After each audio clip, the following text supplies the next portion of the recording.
Starting recording. So yes, welcome, welcome, welcome, welcome. Hi, I'm Paul Sugarman with the Instant Shakespeare Company, and today we have a reading of the Shaw Project of The Double Dealer by William Congreve. And so I'm turning it over to David Cedar, head of the Shaw Project. Well, actually, I don't consider this Shaw Project. This is really an extension of Instant Shakespeare, because it's not Shaw's period, to say the least. This is a play by William Congreve. His most famous play, of course, is The Way of the World. But this is another very, very fun play of his called The Double Dealer. And it's always lumped in with the Restoration period, but actually it's post-Restoration. It's later, what was the original date? I don't have it handy here at the moment. I think it was 1693. But anyway, it's late 17th, early 18th century period. And so we're going to just launch into it. And I'd like everybody to introduce themselves. I'll start. I'm David Cedar, who put this together, and I'm reading Sir Paul Pliant. Paula. I'm Paula Hosa, and I am Lady Pliant. Cliff. I'm Clinton Powell.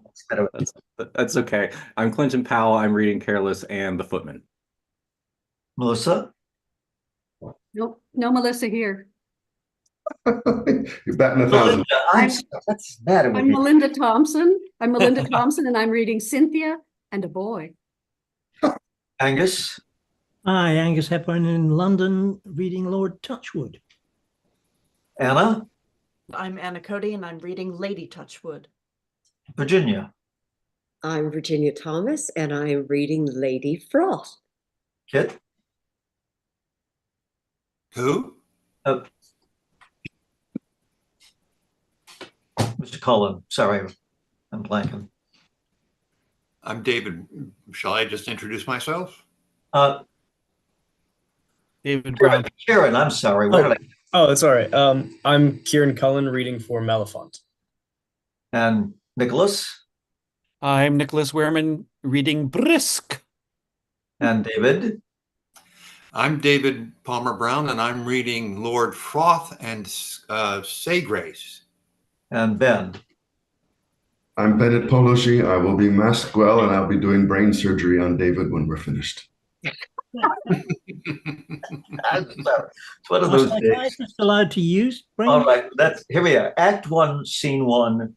A gallery in Lord Touchwood's home, with chambers adjoining. Enter Careless and Mellifont.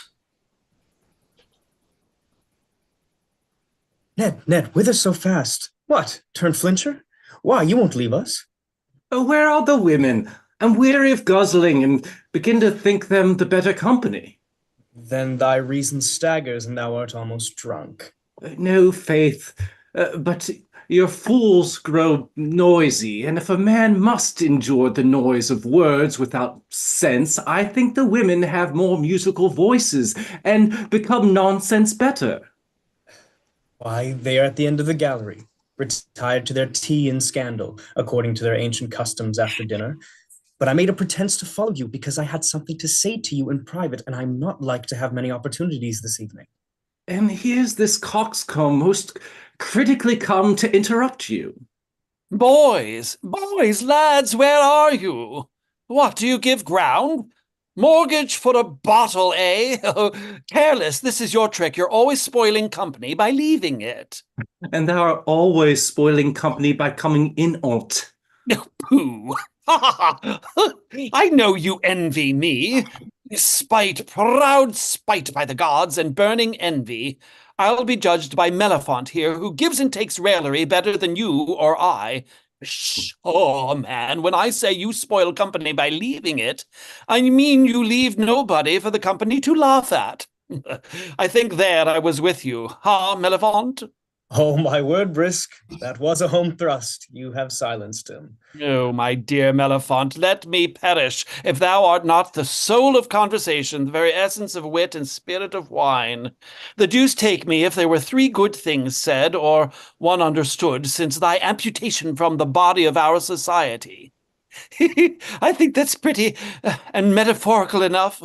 Egad, I could not have said it out of thy company. Careless, huh? Aye, what is't? No, mon cœur, what is't? Nay, gad, I'll punish you for want of apprehension. The deuce take me if I tell you. Oh, no, hang him. He has no taste. But, dear Brisk, excuse me. I have a little business. Prithee, get thee gone. Thou seest we are serious. We'll come immediately. If you'll go in and keep up good humor and sense in the company, prithee, do. They'll fall asleep else.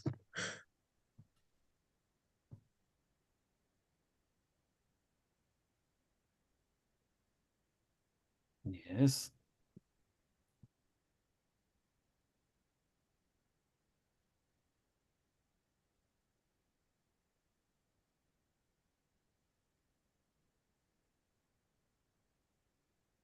Karen, did we leave? Did we lose you? No, it's Brisk. It doesn't say Brisk. Shall I read the rest? No, Mellifont. It's a mistake. That's definitely Brisk. Did From where? It starts, Egads. well, I will, Gad, you shall command me from the zenith. I see that. Yep. Do I just do the rest of the line there? Yep. All right. Well, I will read this line. Gad, you shall command me from the zenith to the nadir, but the deuce take me if I say a good thing till you come. But prithee, dear rogue, make haste, prithee make haste. I shall burst else. And yonder your uncle, my Lord Touchwood, swears he'll disinherit you, and Sir Paul Pliant threatens to disclaim you for a son-in-law. And my Lord Froth won't dance at your wedding tomorrow, nor the deuce take me, I won't write your epithelium, and see what a condition you're like to be brought to. Well, I'll speak but 3 words and follow you. Enough. Careless, bring your apprehension along with you. A pert coxcomb. A good-natured coxcomb, and has very entertaining follies. You must be more humane to him at this juncture. It will do me service. I'll tell you, I would have mirth continued this day at any rate, through patience purchase folly, and attention be paid with noise. There are times when sense may be unseasonable, as well as truth.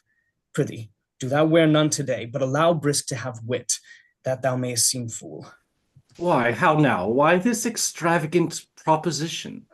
Oh, I would have no room for serious design, for I am jealous of a plot. I would have noise and impertinence keep my Lady Touchwood's head from working. For hell is not more busy than her brain, nor contains more devils than that imaginations. I thought your fear of her had been over. Is not tomorrow appointed for your wedding with Cynthia and her father, Sir Paul Pliant, come to settle the writings this day on purpose? True, but you shall judge whether I have not reason to be alarmed.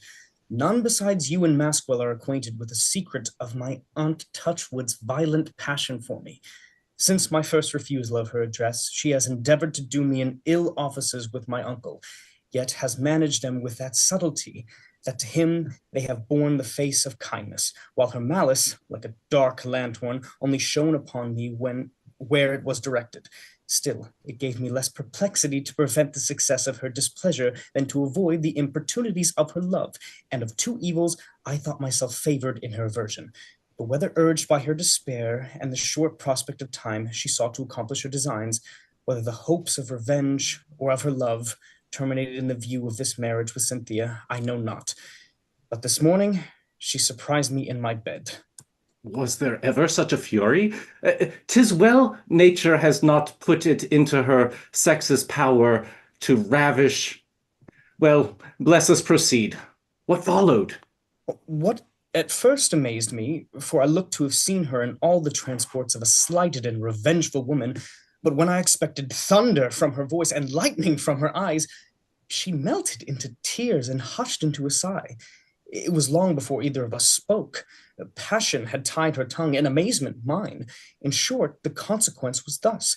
She omitted nothing that the most violent love could urge, or tender words could express, which when she saw had no effect, but still I pleaded honor and nearness of blood to my uncle.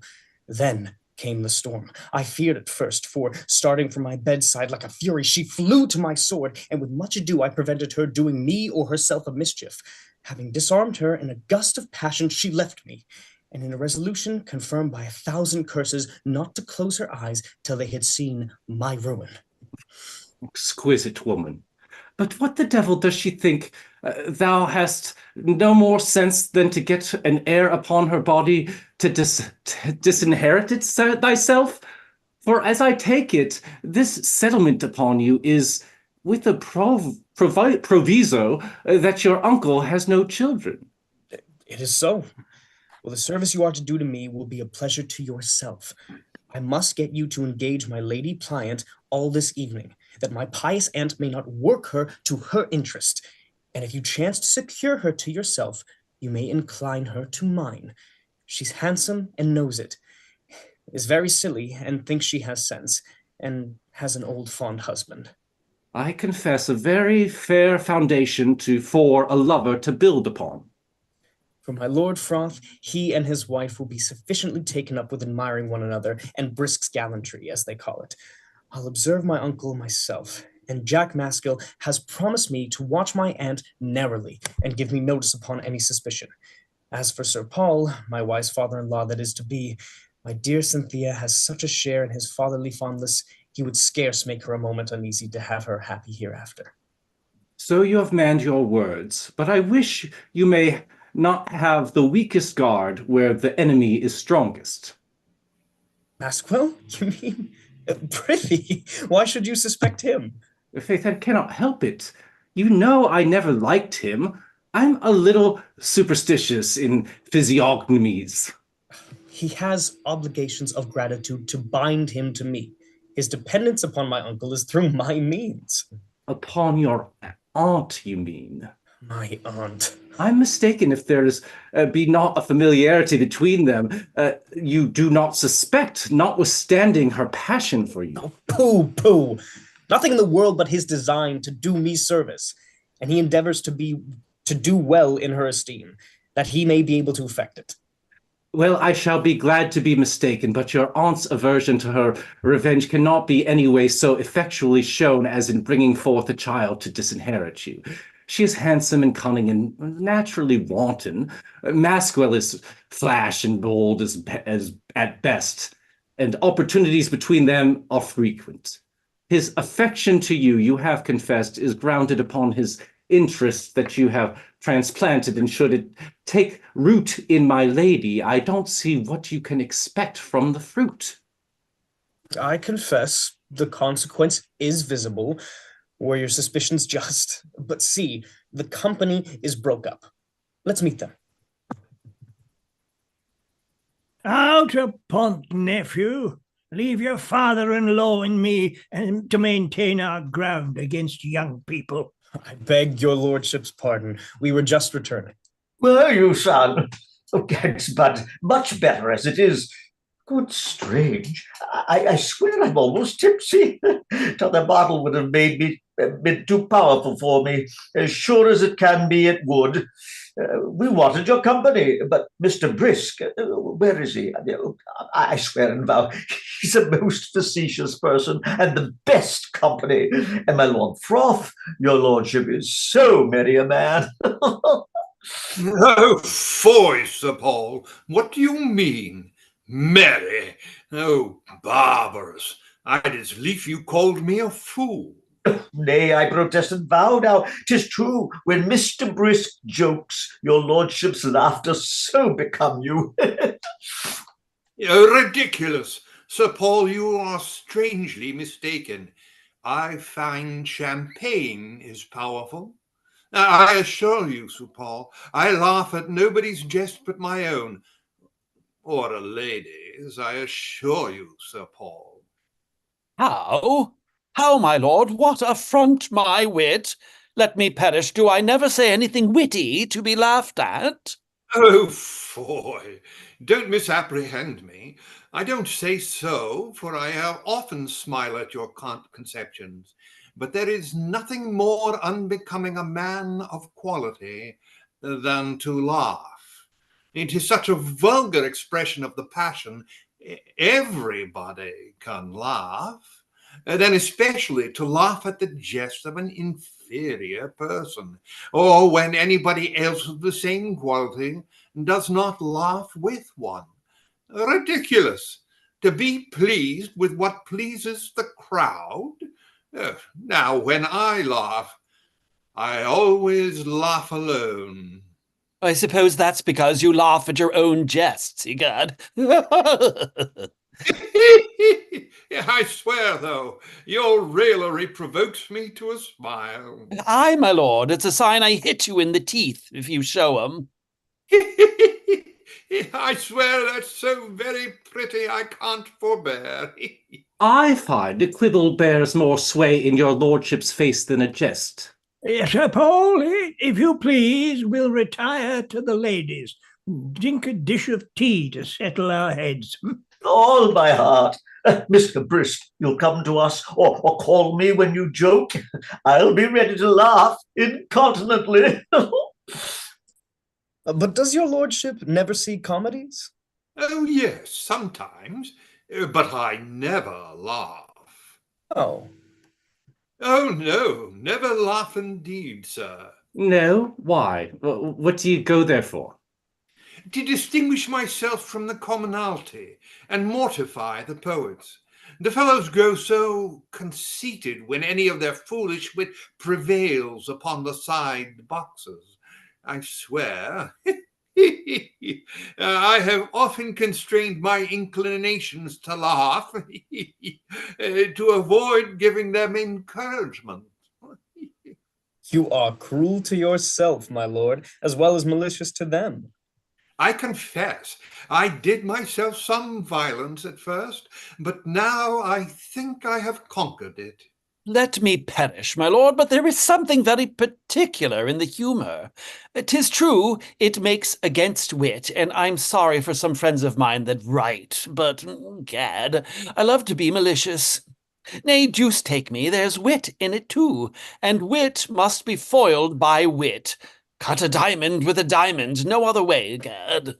Oh, I thought you would not be long before you found out the wit. Wit in what? Where the devil the wit in is not laughing when a man has a mind to it? Lord, can't you find it out? Why, there 'tis in the not laughing. Don't you apprehend me?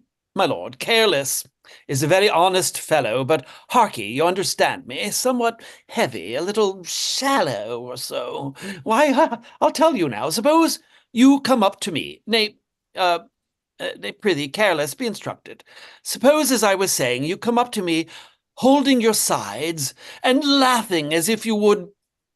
Well, I look grave, and ask the cause of this immoderate mirth. You laugh on still, and are not able to tell me still. I look grave, not so much as a smile. Smile? No. What the devil should you smile at when you suppose I can't tell you? Pshaw, prithee, don't interrupt me. But I tell you, you shall tell me at last, but it shall be a great while first. Well, but prithee don't let it be a great while, because I long to have it over. Well, then, you tell me some good jest, or some very witty thing, laughing all the while as if you were ready to die, and I hear it, and look thus. Would you not be disappointed? No, for if it were a witty thing, I should not expect you to understand it. Oh, foy, Mr. Careless. All the world allows Mr. Brisk to have wit. My wife says he has a great deal. And I hope you think her a judge. Pooh, my lord, his voice goes for nothing. I can't tell you how to make him apprehend. Take it other way. Suppose I say a witty thing to you. Then I shall be disappointed indeed. Let him alone, Brisk.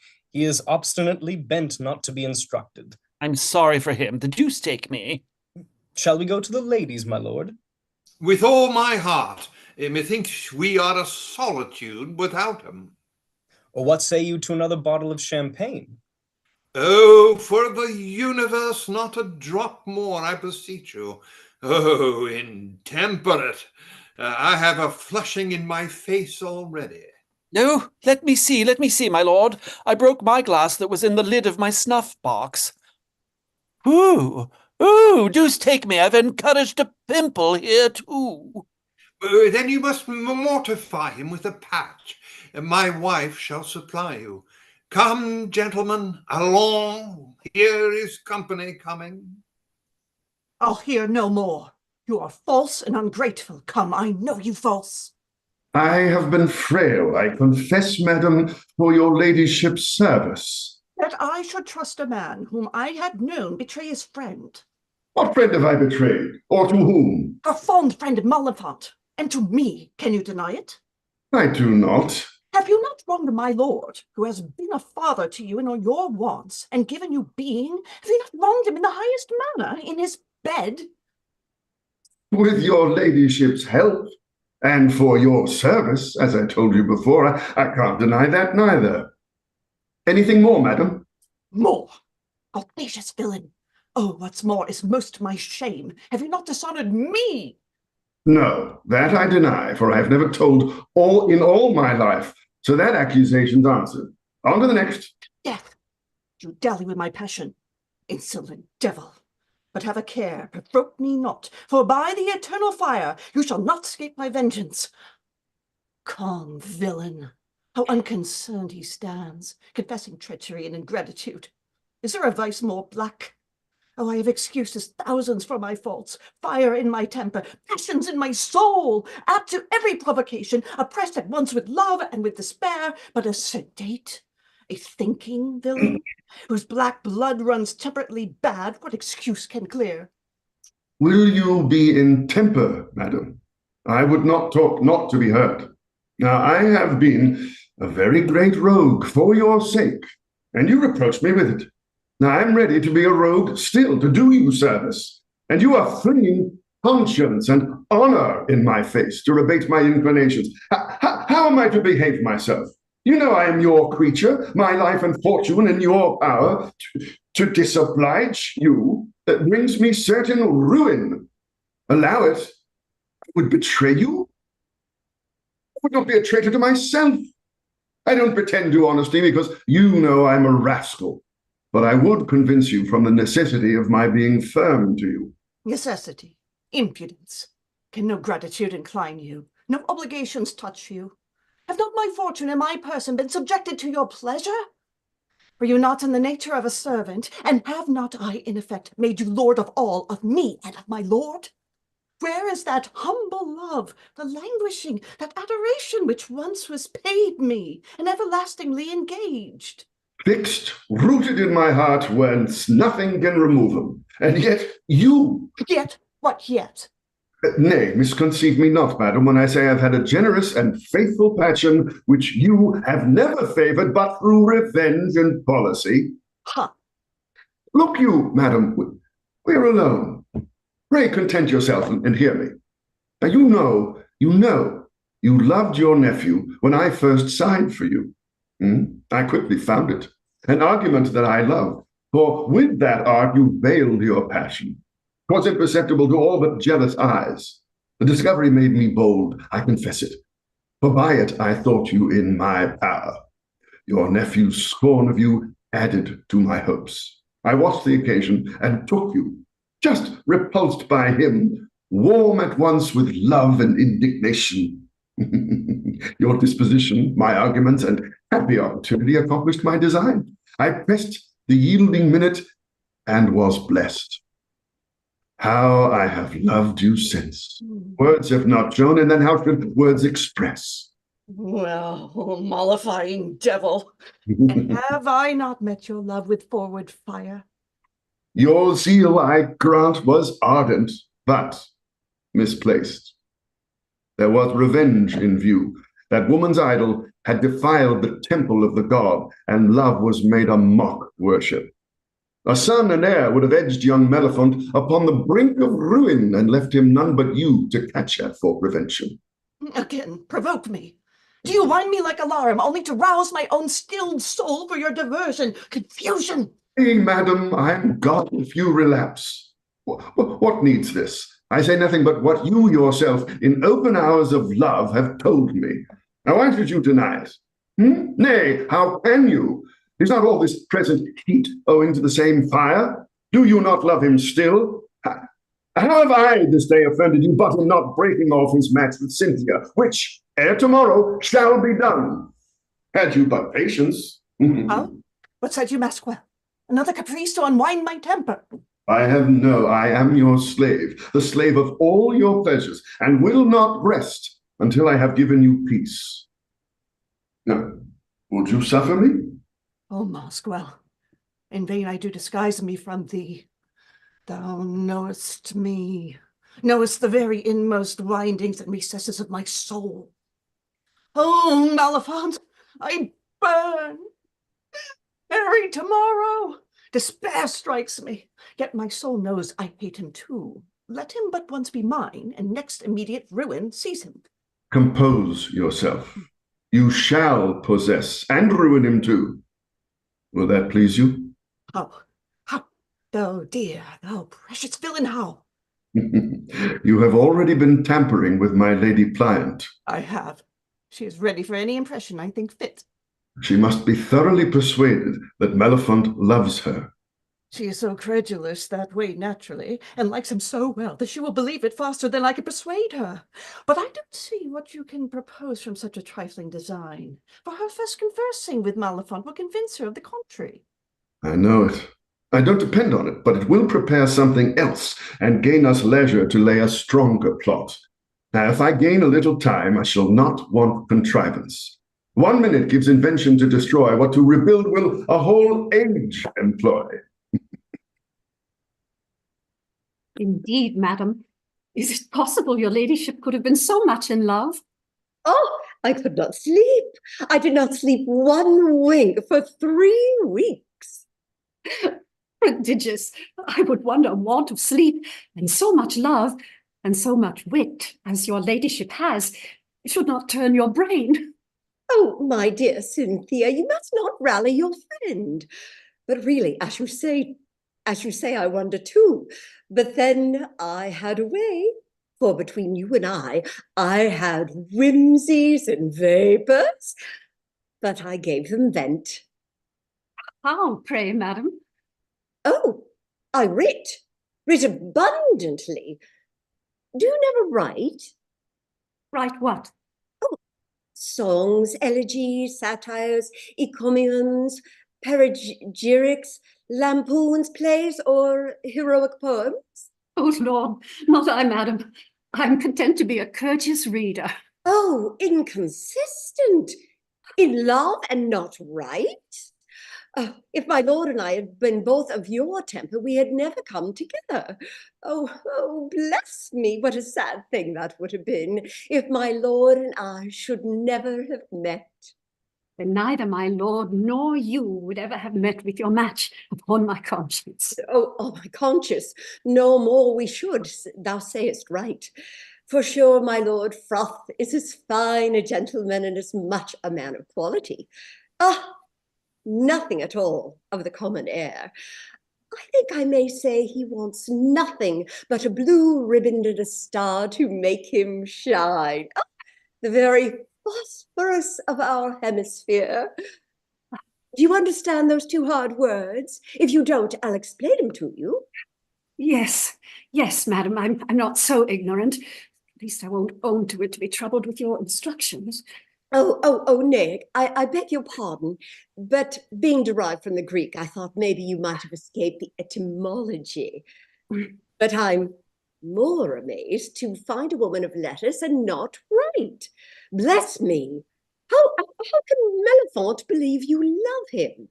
By faith, madam, he that won't take my word shall never have it under my hand. Oh, I vow Mellifont's a pretty gentleman, but methinks he wants a manner. A manner? What's that, madam? Oh, some distinguishing quality, as, for example, the bel air or brilliant of Mr. Brisk. The solemnity yet complacence of my lord, or something of his own that should look a little je ne sais quoi-ish. He is too much a mediocrity in my mind. He does not indeed affect either pertness or formality, for which I like him. Here he comes.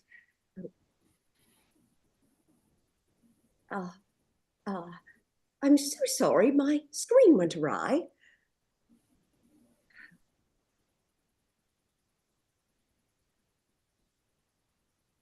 Oh, and my lord is with him.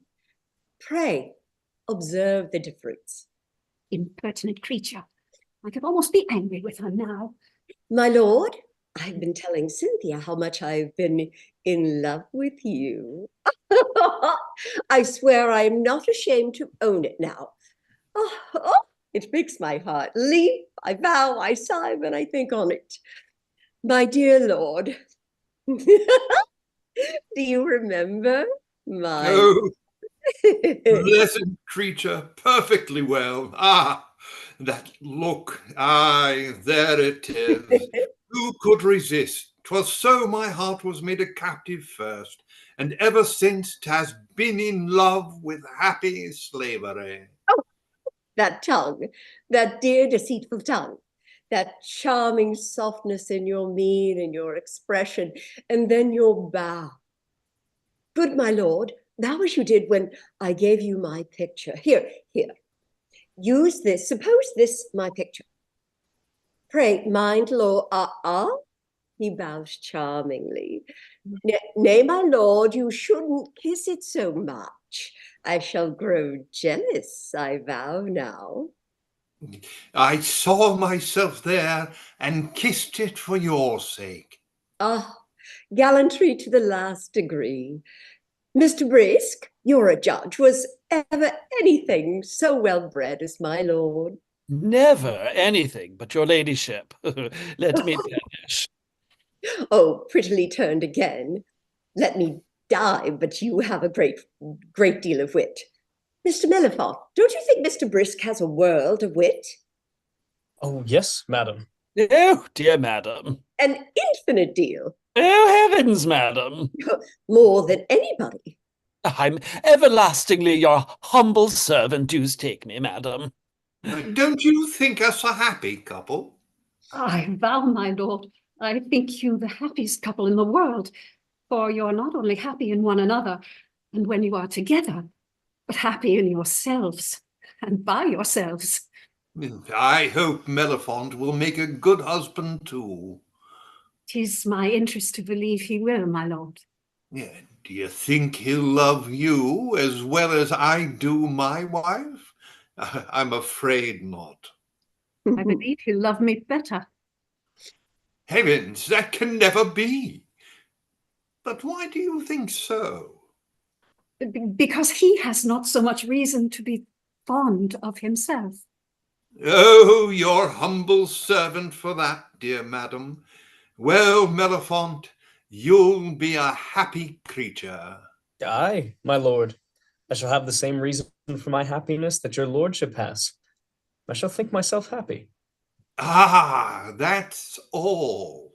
Your ladyship is in the right, but egad, I'm wholly turned into satire. I confess I write but seldom, but when I do, keen iambics, egad. But my lord was telling me your ladyship has made an essay toward an heroic poem. Did my lord tell you? Yes, I vow, and the subject is my lord's love to me. And what do you think I call it? I dare swear you won't guess. The syllable. Because my lord's title's froth again. Deuce take me, very apropos and surprising. I, is it not? And then I call my lord Spumoso. And myself, what do you think I call myself? Lactilla, maybe? Again, I cannot tell. Biddy. That's all. Just my own name. Biddy? Egad, very pretty. Deuce take me if your ladyship is not the art of surprising the most naturally in the world. I hope you'll make me happy in communicating the poem. Oh, you must be my confidant. I must ask your advice. I'm your humble servant, let me perish. I presume your ladyship has read Bossuet? Oh, yes, and Racine, and dossier upon Aristotle and Horace.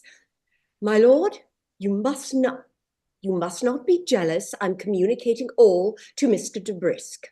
Oh, no, I'll allow Mr. Brisk. Have you nothing about you to show him, my dear? Oh, yes, I believe I have.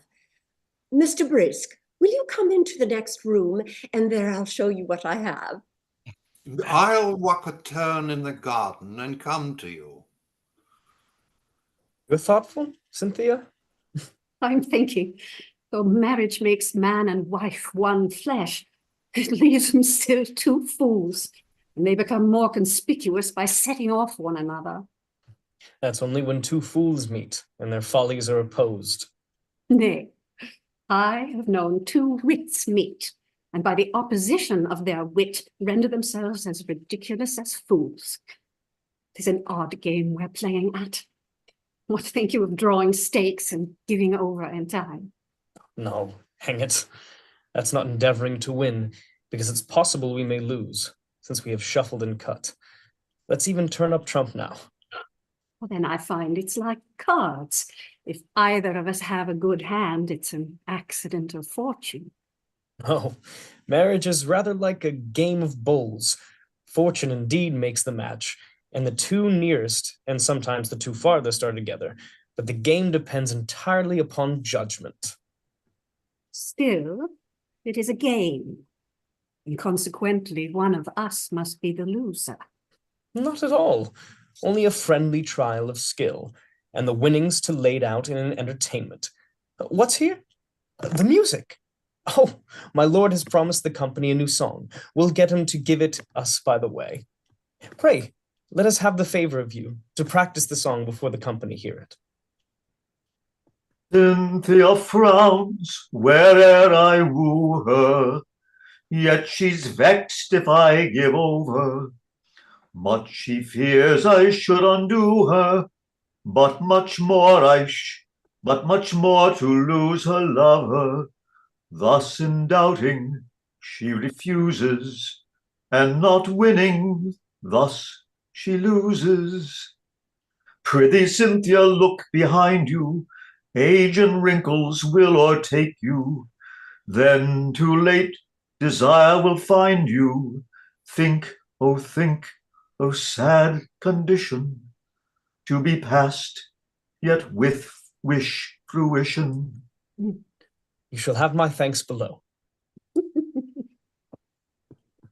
Oh, Gadspot, I am provoked into a fermentation, as my Lady Froth says. Was ever the like read of in story? Paul, have patience. Let me alone to rattle him up. Pray, your ladyship, give me leave to be angry. I'll rattle him up, I warrant you. I'll firk him with the certiorari. You'll firk him? I'll firk him myself. Pray, Sir Paul, hold you contented. Bless me, what makes my father in such a passion? I never saw him thus before. Hold yourself contented, my lady pliant. I find passion coming upon me by inflation, and I cannot submit as formerly, therefore give way. Oh, now, will you be pleased to retire? No, Mary, will I not be pleased. I am pleased to be angry. That's my pleasure at this time. What can this mean? It's my life the man's distracted. Why, how now? Who are you? What am I? Slidicums, can't I govern you? What did I marry you for? Am I not to be absolute and uncontrollable? Is it fit a woman of my spirit and conduct should be contradicted in a matter of this concern? It concerns me and only me. Besides, I'm not to be governed at all times. When I am in tranquillity, my lady pliant shall command, Sir Paul. But when I am provoked to fury, I cannot incorporate with patience and reason, and as soon may tigers match with tigers, lambs with lambs, and every creature couple with its foe, as the poet says. Oh, he's hot-headed still. 'Tis in vain to talk to you. But remember, I have a curtain lecture for you, you disobedient, headstrong brute. No, 'tis because I won't be headstrong, because I won't be a brute, and have my head fortified. That I am thus exasperated. But I will protect my honor, and yonder is the violator of my fame. 'Tis my honor that is concerned, and the violation was intended to me. Your honor, you have none but what is in my keeping, and I can dispose of it when I please. Therefore, don't provoke me.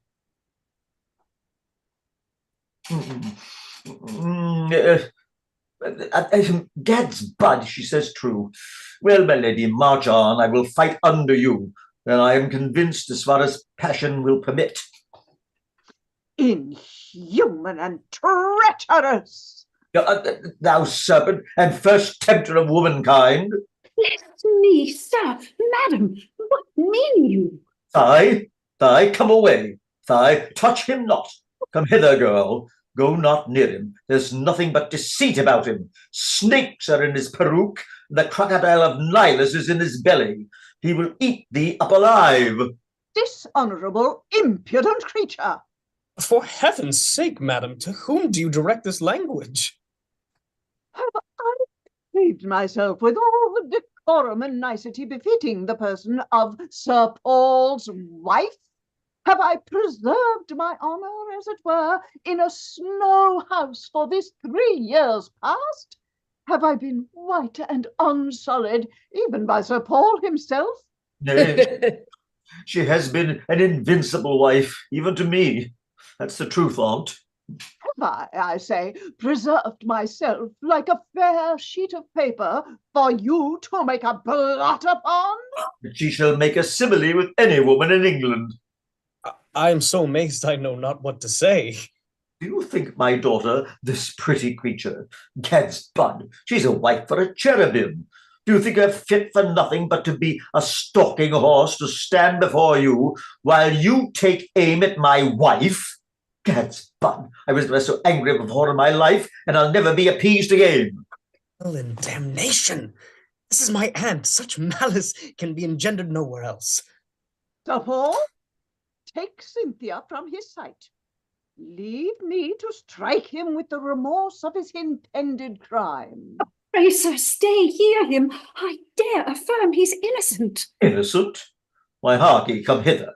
I, harkee, I had it from his aunt, my sister Touchwood. Gad's bud, he does not care a farthing for anything of thee but thy portion. Why, he's in love with my wife. He would have tantalized thee and made thee a cuckold of thy poor father, and that would certainly have broken my heart. I'm sure if ever I should have horns, they would kill me. They would never come kindly. I should die of them like the child that was cutting his teeth. I should indeed. Therefore come away. But Providence has prevented all, and therefore come away when I bid you. Oh, Obey. such a thing! The impiety of it startles me.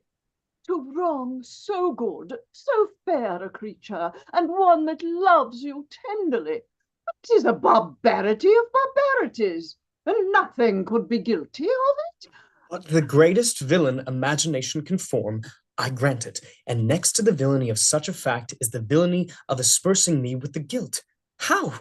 Which way was I wrong to her? For yet I understand you not. It's my life, cousin Mellifont. You cannot be so peremptory as to deny it when I tax you with it to your face. For now, Sir Paul's gone. You are corum nobis. By heaven, I love her more than life or... Oh, fiddle faddle. Oh, don't tell me of this and that and everything in the world, but give me mathematical demonstration. Answer me directly. But I have not patience. Oh, the impiety of it, as I was saying, and the unparalleled wickedness. Oh, merciful Father, how could you think to reverse nature so, to make the daughter the means of procuring the mother? The daughter to procure the mother? For though I am not Cynthia's own mother, I am her father's wife, and that's near enough to make it incest. Incest? Oh, my precious aunt, and the devil in conjunction. Oh, reflect upon the horror of that, and then the guilt of deceiving everybody. Marrying the daughter, only to make a cuckold of the father, and then seducing me, debauching my purity, and perverting me from the road of virtue in which I have trod thus long, and never made one trip, not one faux pas. Oh, consider it. What would you have to answer for if you should provoke me to frailty? Alas, humanity is feeble, heaven knows, very feeble and unable to support itself. Where am I? Is it day? And am I awake? Madam, And nobody knows how circumstances may happen together. I mean, to my thinking now, I could not resist the strongest temptation. Well, actually, I could resist the strongest, but yet I know it is impossible for me to know whether I could or not. Well, there's no certainty in things of this life. madam, pray give me leave to ask you one question. Oh, Lord, ask me the question. I swear I'll refuse it. I swear I'll deny it. Therefore, don't ask me. Nay, you shan't ask me. I swear I'll deny it. Oh, Gemini, you brought all the blood into my face. I warrant I'm as red as a turkey cock. Oh, my cousin Millifont. Nay, madam, hear me. I mean... Hear you? Oh, no, no, no. I'll deny you first, and hear you afterwards. For one does not know how one's mind may change upon hearing. You know, hearing is one of the senses, and all the senses are fallible. I won't trust my honor, I assure you. My honor is infallible and uncommatable. For heaven's sake, madam, please. Name it no more. Bless me, how can you talk of heaven and have so much wickedness in your heart? Oh, maybe you don't think it a sin. They say some of you gentlemen don't think it a sin. No, well, maybe it is no sin to them that don't think it so. Indeed, if I did not think it a sin, but still, my honor, if it were no sin, but then to marry my daughter for the conveniency of frequent opportunities? Oh, I'll never consent to that. Oh, as sure as can be, I'll break the match. Basement, madam, upon my knees. Nay, nay, rise up. Come, you shall see my good nature. I know love is powerful, and nobody can help his passion. 'Tis not your fault. Nor, I swear, 'tis not mine. I mean, how can I help it if I have charms? And how can you help it if you are made captive? I swear, it is a pity it should be a fault. But, oh, my honor, but your honor too. Oh, but the sin, oh, well, the necessity. Oh, Lord, there's somebody coming. I dare not stay. Well, you must consider of your crime and strive as much as can be against it. Strive, to be sure. But, oh, don't be melancholic. Don't despair. But, never think that I'll grant you anything. Oh, Lord, no. But be sure you lay aside all thoughts of the marriage. For though I know you don't love Cynthia, only as a blind for your passion to me, yet it will make me jealous. Oh, Lord, what did I say? Jealous? Oh, no. I can't be jealous, but I must not love you. Therefore, don't hope, but don't despair neither. Oh, they're coming. I must fly. Oh.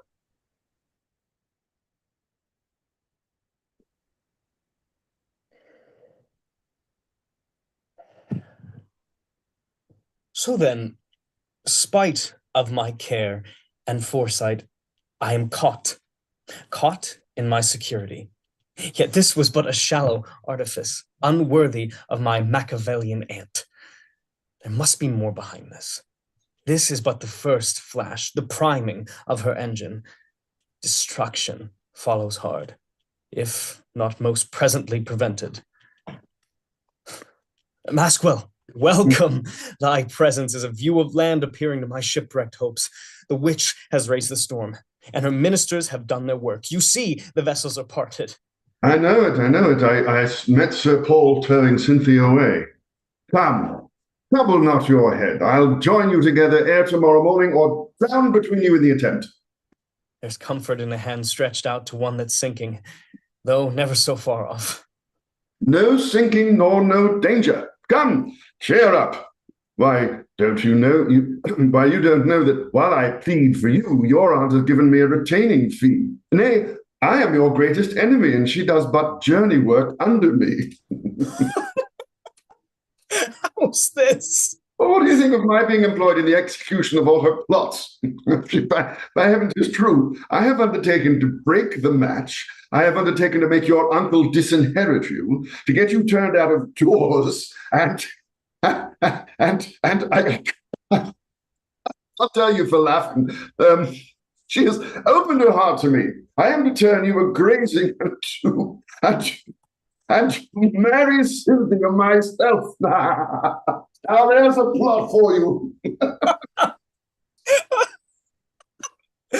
Oh, I see, my rising sun. Light breaks through the clouds upon me, and I shall live in day. Oh, my Maskwell, how shall I thank or praise thee? Thou hast outwitted woman. But tell me, how couldst thou thus get into her confidence? How? But was it her contrivance to persuade my lady Pliant to this extravagant belief? It was, and to tell you the truth, I encouraged it for your diversion. Though it made you a little uneasy for the present, yet the reflection of it must needs be entertaining. I warrant she was very violent at first. Aye, a very fury, but I was most afraid of her violence at last. If you had not come as you did, I don't know what she might have attempted. Yes, I know her temper. Well, you must know then that all my contrivances were but bubbles, so that at last I pretended to have been long secretly in love with Cynthia. That did my business. That convinced your aunt that I might be trusted, since it was as much my interest as hers to break the match. And then she thought my jealousy might qualify me to assist her in her revenge. And in short, in that belief, told me the secrets of her heart. At length, we made this agreement. If I accomplish her designs, as I told you before, she has engaged to put Cynthia with all her fortune in my power. She is most gracious in her favor. Well, and dear Jack, how hast thou contrived? I would not have you stay to hear it now, for I don't know, but she may come this way. I'm to meet her anon, and after that I'll tell you the whole matter. Be here in this gallery in an hour hence, and by that time after, I imagine that our consultation may be over. I will. Till then, success attend thee. Till then, success will attend me. For when I meet you, I meet only the obstacle of my fortune. Ah, Cynthia, let thy beauty gild my crimes, and whatsoever I commit of treachery or deceit shall be imputed to me as merit. Treachery? What treachery? Love cancels all the bonds of friendship and sets men right upon their first foundations. Duty to kings, piety to parents, gratitude to benefactors, fidelity to friends are different in particular ties, but the name of rival cuts them all asunder and is a general acquittance. Rival is equal, and love, like death, an universal leveler of mankind. Ah! But is there not such a thing as honesty? Yes. And whosoever has it about him bears an enemy in his breast.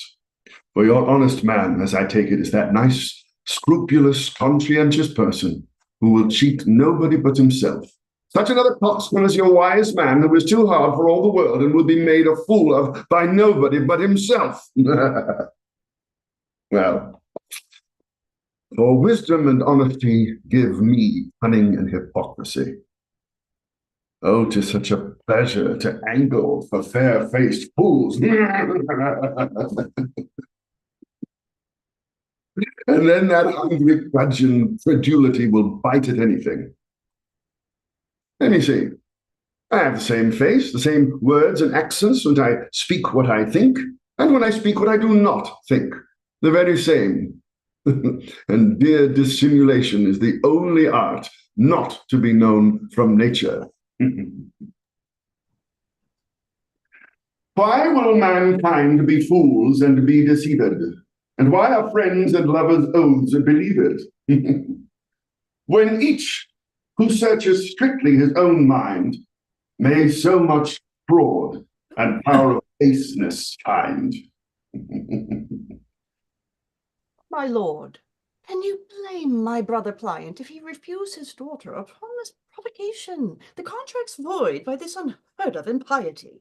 Well, I don't believe it too. He has better principles. That is nonsense. Come, come. I know my Lady Pliant has a large eye and will centre everything in her own circle. 'Tis not the first time she has mistaken respect for love and made Sir Paul jealous of the civility of an undesigning person, the better to bespeak his security in her unfeigned pleasures.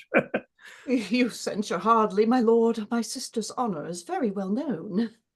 Yes, I believe I know some that have been familiarly acquainted with her. This is a little trick wrought by some pitiful contriver, envious of my nephew's merit. Nay, my lord, it may be so, and I hope it will be found so. But that will require some time, for in such a case as this, demonstration is necessary. Well, there should have been demonstration of the contrary, too, before it had been believed. So I suppose there was. How? Where? When? Oh, that I can't tell. Nay, I don't say there was. I am willing to believe as favorably of my nephew as I can. I don't know that. Oh, don't you believe that, say you, my lord? Oh, no, I don't say so. I confess I am troubled to find you so cold in his defence. His defence? Bless me, would you have me defend an ill thing? You believe it, then? I don't know. I am very unwilling to speak my thoughts on anything that may be to my cousin's disadvantage. Besides, I find, my lord, you are prepared to receive an ill impression from any opinion of mine which is not consenting with your own. But since I am like to be suspected in the end, and 'tis a pain any longer to dissemble, I own it to you. In short, I do believe it. Nay, and can believe anything worse. If it were laid to his charge, don't ask me my reasons, my lord, for they are not fit to be told you. I'm amazed. There must be something more than ordinary in this. Not fit to be told me, madam. You can have no interest wherein I am not concerned, and consequently the same reasons ought to be convincing to me which create your satisfaction or disquiet. But those which cause my disquiet I am willing to have remote from your hearing. Good my lord, don't press me. Don't oblige me to press you. Whatever it was, 'tis past. And that is better to be unknown, which cannot be prevented. Therefore let me beg you to rest satisfied. When you have told me, I will. You won't. By my life, my dear, I will. What if you can't? How? Then I must know. Nay, I will. No more trifling. I charge you tell me. By all our mutual peace to come, upon your duty. Nay, my lord, you need say no more, to make me lay my heart before you. But don't be thus transported. Compose yourself. It is not of concern to make you lose 1 minute's temper. 'Tis not indeed, my dear. Nay, by this kiss. You shan't be angry. Oh, Lord, I wish I had not told you anything. Indeed, my lord, you have frightened me. Nay, look pleased. I'll tell you. Well. Nay, but will you be calm? Indeed, it's nothing. But what? But will you promise me not to be angry? Nay, you must. Not to be angry with Malafont. I dare swear he's sorry, and were it to do it again, would not. Sorry for what? Death, you rack me with delay. No great matter, only. Well, I have your promise. Oh, why nothing. Only your nephew had a mind to amuse himself sometimes with a little gallantry towards me. Nay, I don't think he meant anything seriously, but we thought it looked oddly. Confusion and hell! What do I hear? Or maybe he thought he was not enough akin to me upon your account, and had a mind to create a nearer relation of his own.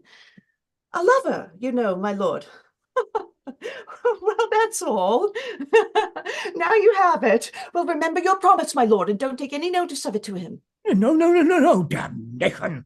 Nay, I swear you must not. A little harmless mirth, only misplaced, that's all. But if it were more, 'tis over now, and all's well. For my part, I have forgot it, and so has he, I hope, for I have not heard anything from him these 2 days. These 2 days? Is it so fresh? Unnatural villain!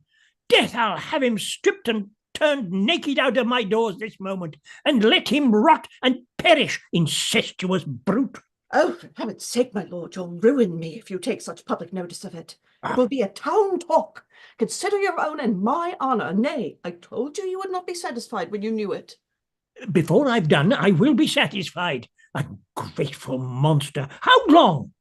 Lord, I don't know. I wish my lips had grown together when I told you. Almost a 12-month. Nay, I won't tell you any more till you are yourself. Pray, my lord, don't let the company see you in this disorder. Yet I confess I can't blame you, for I think I was never so surprised in my life.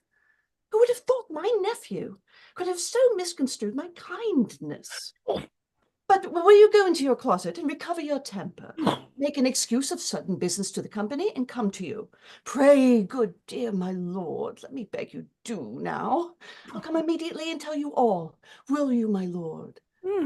I will. I am mute with wonder. Well, but go now. Here's somebody coming. Oh, well, I go. You won't stay, for I would hear more of this. I follow instantly. So.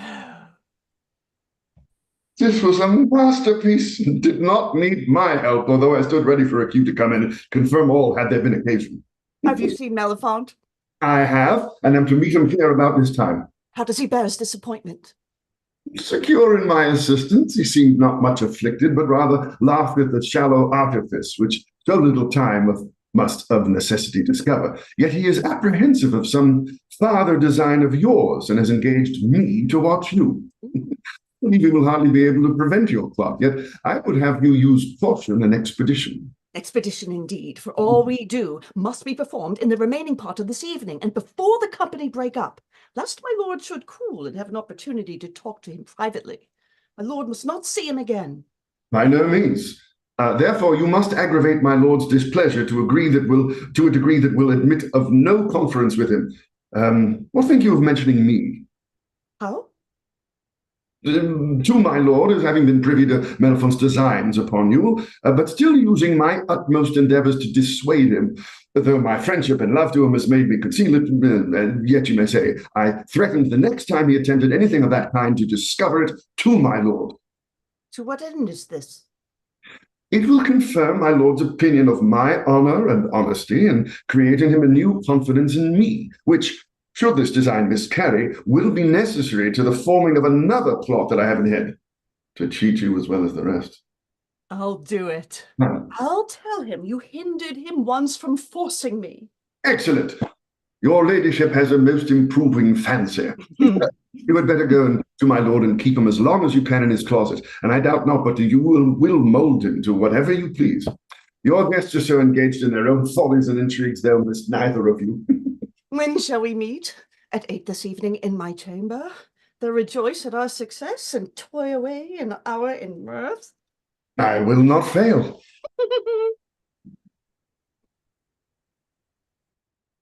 I know what she means by toying away an hour well enough.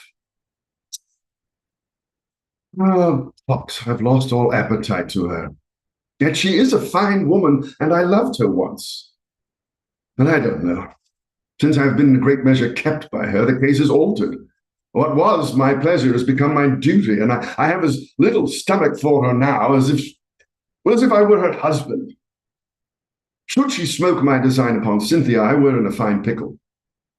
She has a damned penetrating head and knows how to interpret a coldness the right way. Therefore, I must dissemble ardor and ecstasy. That's resolved. How easily and pleasantly is that dissembled before fruition? Oh, pox on't that a man can't drink without quenching his thirst. Yonder comes Mellifont, thoughtful. Let me think. Meet her at 8? Yes. I have it. If I can speak to my lord before, was it my brain or Providence? Well, no matter which. I will deceive them all, and yet secure myself. 'Twas a lucky thought. This double dealing is a jewel. No, here he comes, now for me. Mercy on us! What will the wickedness of this world come to? How now, Jack? What's so full of contemplation that you run over? I'm glad you're come, for I could not contain myself any longer, and was just going to give vent to a secret which nobody but you ought to drink down. Your aunt's just gone from hence. And having trusted thee with the secrets of her soul, thou art villainously bent to discover 'em all to me, huh? I'm afraid my frailty does lean that way. But I don't know whether I can, in honor, discover 'em all. All? All, man! What? You mean honor betray her as far as she betrays herself? No tragical design upon my person, I hope.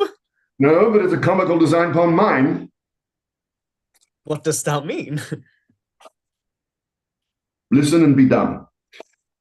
We have been bargaining about the rate of your ruin. Like any two guardians to an orphan heiress. Well? And whereas pleasure is generally paid with mischief, what mischief I do is to be paid with pleasure. So when you're swallowed the potion, you sweeten your mouth with a plum. You are merry, sir, but I shall probe your constitution. In short, the price of your banishment is to be paid with the person of... Of Cynthia and her fortune? Why, you forget you told me this before. No, so far you're right. And I am, as an earnest of that bargain, to have full and free possession of the person of your aunt. Foe, you trifle. By this light, I'm serious, all raillery apart. I knew 'twould stun you. This evening at 8, she will receive me in her bedchamber. Hell and the devil! Is she abandoned of all grace? But the woman's possessed! Well, will you go in my stead? By heaven, into a hot furnace sooner. No, you would not. It would not be so convenient, so I can order matters. What do you mean? Mean.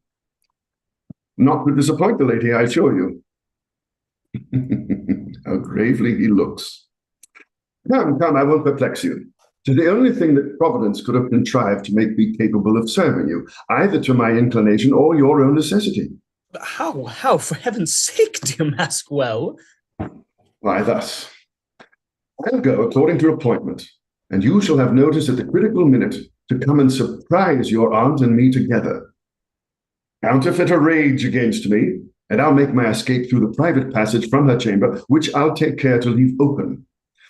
'Twill be hard if then you can't bring at any conditions, for this discovery will disarm her of all defense and leave her entirely at your mercy. Nay, she must ever after be in awe of you. Let me adore thee, my better genius. By heaven, I think it is not in the power of fate to disappoint my hopes. My hopes? My certainty. Well, I'll meet you here within 7:15 and give you notice. Good fortune ever go along with thee.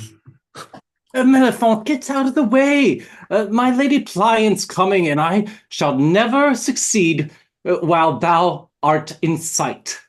Though she begins to tack about, but I made love a great while to no purpose. Why? What's the matter? She's convinced that I don't care for her. I can't get an answer from her that does not begin with her honor or her virtue, her religion, some such cant. Then she has told me the whole history of Sir Paul's years courtship, and how he has lain for his whole night together upon the stairs before her bedchamber, and that the first favor he received from her was a piece of an old scarlet petticoat for a stomacher, which since the day of the marriage he has not a piece of gallantry converted into a nightcap, and wears it still with much solemnity on her anniversary wedding night. That I have seen, the ceremony thereunto belonging. For on that night he creeps in at the bed's feet like a gold bassa that has married a relation of the Grand Signor. And that night he has his arms at liberty. Did not she tell you at what a distance she keeps him? He has confessed to me that, but at certain times, that is, I suppose, when she apprehends being with child, he never has the privilege of using the familiarity of a husband with a wife. He was once given to scrambling with his hands and sprawling in his sleep, and ever since she has swaddled him up in blankets, and his hands and feet swathed down, and so put to bed. And there he lies with a great beard like a Russian bear upon a drift of snow. You are very great with him. I wonder he never told you what his grievances. He will, I warrant you. Excessively foolish. But that which gives me most hopes of her is her telling me of the many temptations she has received. Nay, then you have her. For a woman's bragging to a man that she has overcome temptations is an argument that they were weakly offered, and a challenge to him to engage her more irresistibly. 'Tis only in enhancing the price of the commodity by telling you how many customers have underbid her. Nay, I don't despair, but she has a grudging to you.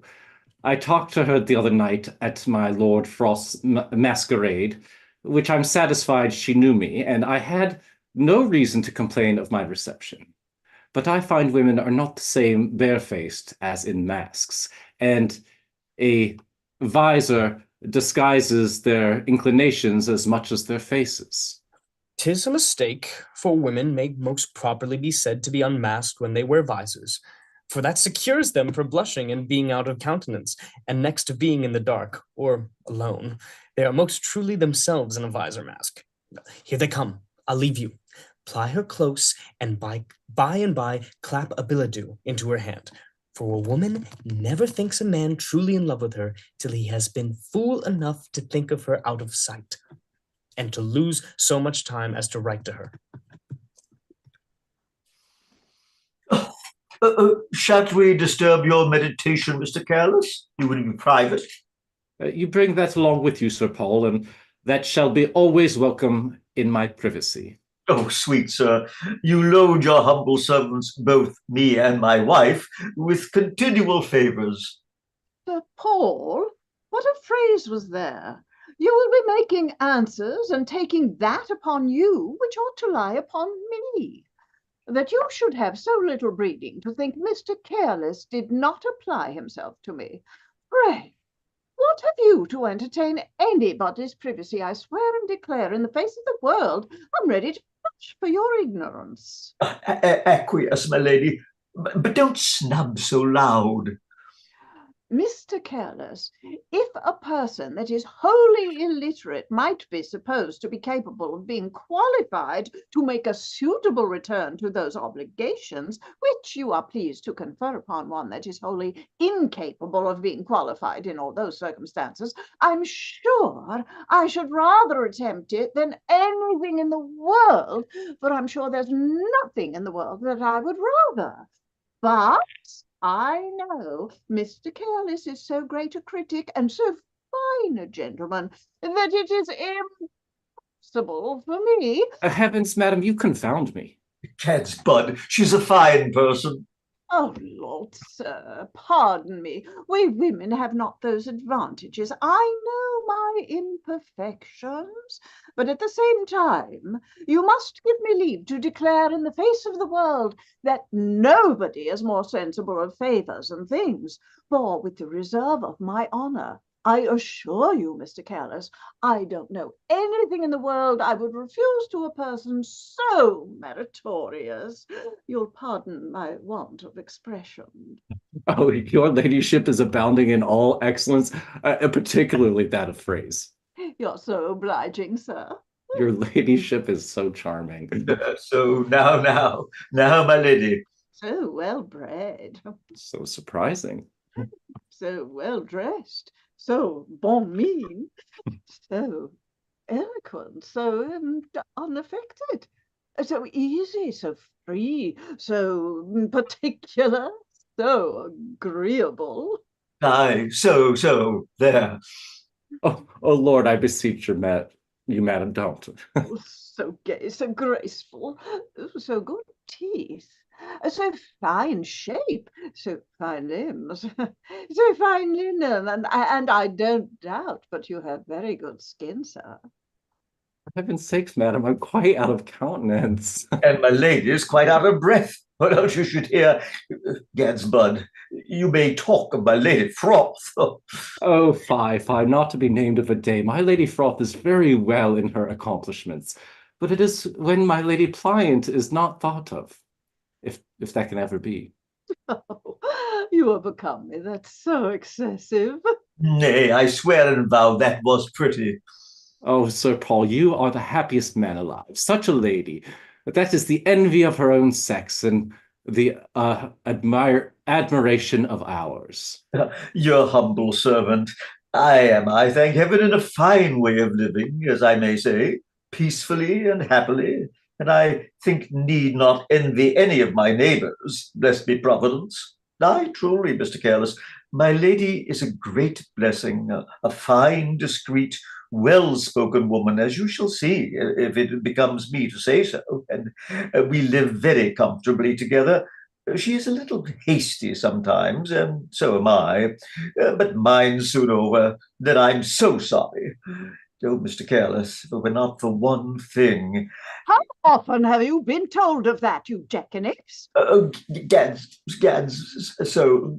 but Tim, carry it to my lady. You should have carried it to my lady first. To direct to your worship. Tis directed to your worship. Well, my lady reads all letters first. Child, do so no more. Do you hear, Tim? No, and please you. A humor of my wife's. Women have little fancies. But as I was telling you, Mr. Careless, if it were not for one thing, I should think myself the happiest man in the world. Indeed, that touches me near, very near. What can that be, Sir Paul? Well, I have, I thank heaven, a very plentiful fortune, a good estate in the country, some houses in town, and some money, a pretty tolerable personal estate, and it's a great grief to me. Indeed it is, Mr. Careless, that I have not a son to inherit this. 'Tis true I have a daughter, and a fine, beautiful child she is, though I say it. Blessed be Providence, but I may say, for indeed, Mr. Careless, I am mightily beholden to Providence, a poor, unworthy sinner. But if I had a son, oh, that's my affliction and my only affliction. Indeed, I cannot refrain tears when it comes to my mind. Why, methinks that might be easily remedied. My lady's a fine, likely woman. Oh, a fine, likely woman, as you shall see in a summer's day. Indeed, she is, Mr. Careless, in all respects. And I should not have taken you to have been so old. Alas, that's not it, Mr. Careless. Ah, that's not it. No, you shoot wide of the mark a mile. Indeed, you do.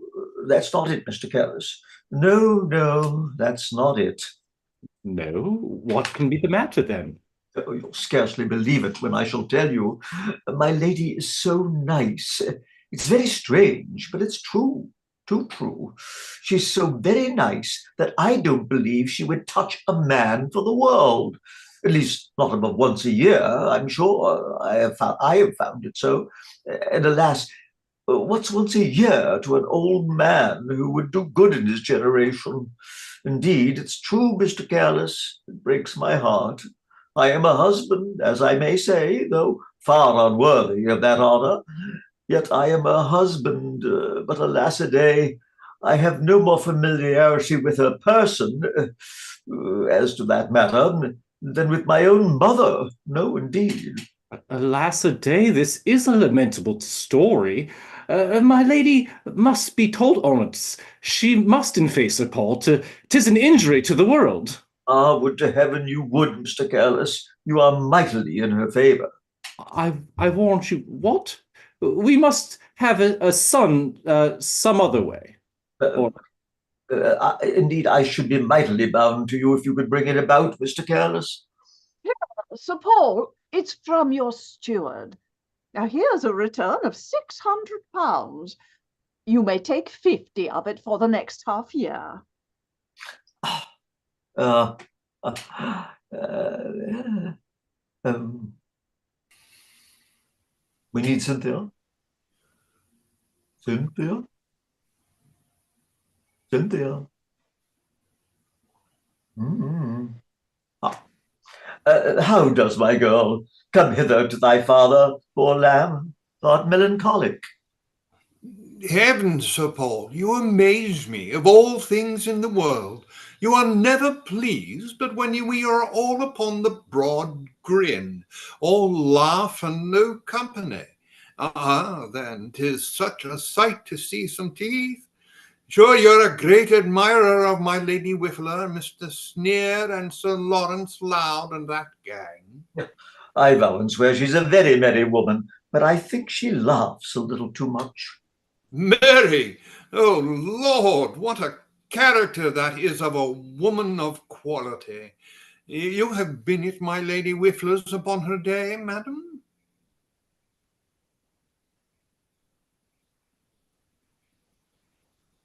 Cynthia, why don't you answer him? Belinda?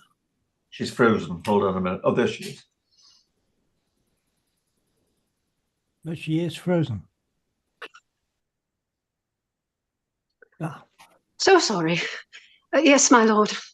I must humour this fool. Well, and how? What is your sense of the conversation? Oh, most ridiculous. A perpetual comfort of laughing without any harmony. For sure, my lord, to laugh out of time is as disagreeable as to sing out of time or out of tune. Right. And then my Lady Whiffler is so ready. She always comes in 3 bars too soon. And then, what do they laugh at? For you know, laughing without a jest is as impertinent as dancing without a fiddle. Just, faith, that was at my tongue's end. But that cannot be properly said of them, for I think they are all in good nature with the world and only laugh at one another. And you must allow they all have jests in their persons, though they have none in their conversation. True, as I'm a person of honor. For heaven's sake, let us sacrifice them to mirth a little. Gad, so, wife, my lady pliant, I have a word.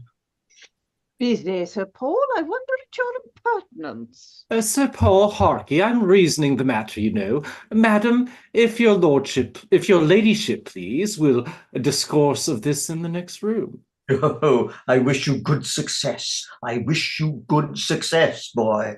Boy, tell my lady, when she has done, I would speak with her below.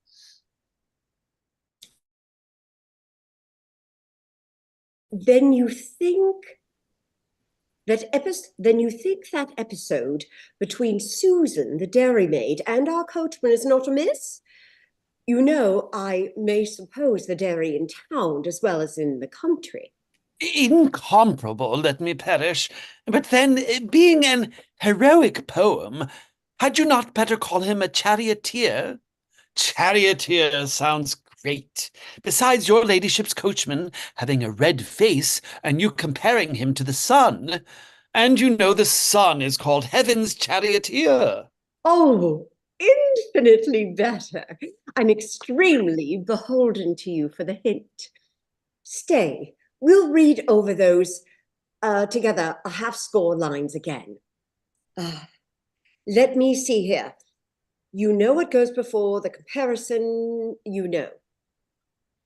For as the sun shines every day, so of our coachman I may say. Oh, I'm afraid that simile won't do in wet weather, because you say the sun shines every day. No, no, for the sun it won't, but it will for the coachman. For you know, there's most occasion for a coach in wet weather. Oh, right. That saves all. Then I don't say the sun shines all day, but that he peeps now and then. He does shine all the day too, you know, though we don't see him. Right. Oh, but the vulgar will never comprehend that. I know. Well, you shall hear. Let me see.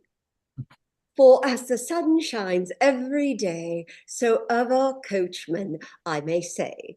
He shows his drunken fiery face, just as the sun does, more or less. That's right. All's well, more or less. And when at night his labour's done, then too, like heaven's charioteer, the sun. Charioteer does better. Into the dairy he descends, and there his whipping and driving ends. There he's secure from danger of a bilk. His fare is paid him, and he sets in milk. For Susan, you know, is Thetis, and so... Incomparable, well and proper, egad. But I have one exception to make. Don't you think bilk, I know it's a good rhyme, but don't you think bilk and fare too like a hackney coachman? Oh, I swear and vow I'm afraid so, and yet our Jehu was a hackney coachman when my lord took him. Was he? I'm answered if Jehu was a hackney coachman. You may put that in the marginal notes, though, to prevent criticism. Only mark it with a small asterism and say, Jehu was formerly a hackney coachman. Well, you'd oblige me extremely to write notes in the whole poem. With all my heart and soul, and proud of the vast honor, let me perish. My dear, have you done? Won't you join with us? We were laughing at my Lady Whiffler and Mr. Sneer. Oh, my dear, where are you? Oh, filthy Mr. Sneer. He's a nauseous figure, a most fulsamic fop. Oh, he spent 2 days together going about Covent Garden to suit the lining of his coach with his complexion. Oh, silly. Yet his aunt is as fond of him as if she had brought the ape into the world herself. Who? My Lady Toothless? Oh, she's a mortifying spectacle. She's always chewing the cud like an old ewe. Hi, Mr. Brisk. Erengo's for her cough. I have seen her take 'em half chewed out of her mouth to laugh, then put 'em in again. Oh. Oh. Then she's always ready to laugh when Sneer offers to speak, and sits in expectation of his no jest, with her gums bare and her mouth open. Oh, like an oyster at low ebb, eh? Gad. Well, I find there are no fools so inconsiderable in themselves, but that they can render other people contemptible by exposing their infirmities. Then the other great strapping lady, I can't hit on her name, that old fat fool that paints so exorbitantly. Oh, I know whom you mean, but deuce take me, I can't hit of her name either. Paints, you say? Why, she lays it on with a trowel. Then she has a great beard that bristles through it and makes her look as if she were plastered with lime and hair. Let me perish. Oh, you make a song upon her, Mr. Brisk. Egad, so I did. My lord can see it. Oh, good my lord, let's hear it. It is not a song neither. It's a sort of an epigram, or rather an epigrammatic sonnet. I don't know what to call it, but it's satire. Sing it, my lord. Ancient Phyllis has young graces. 'Tis a strange thing, but a true one. Shall I tell you how? She herself makes her own faces, and each morning wears a new one. Where's the wonder now? Short, but there's salt in it. My way of writing, egad. How now? Your ladyship's chair is come. Is nurse and the child in it? Yes, madame. Oh, the dear creature, let's go see it.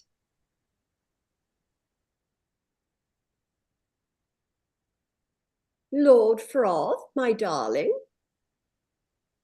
Lord Froth.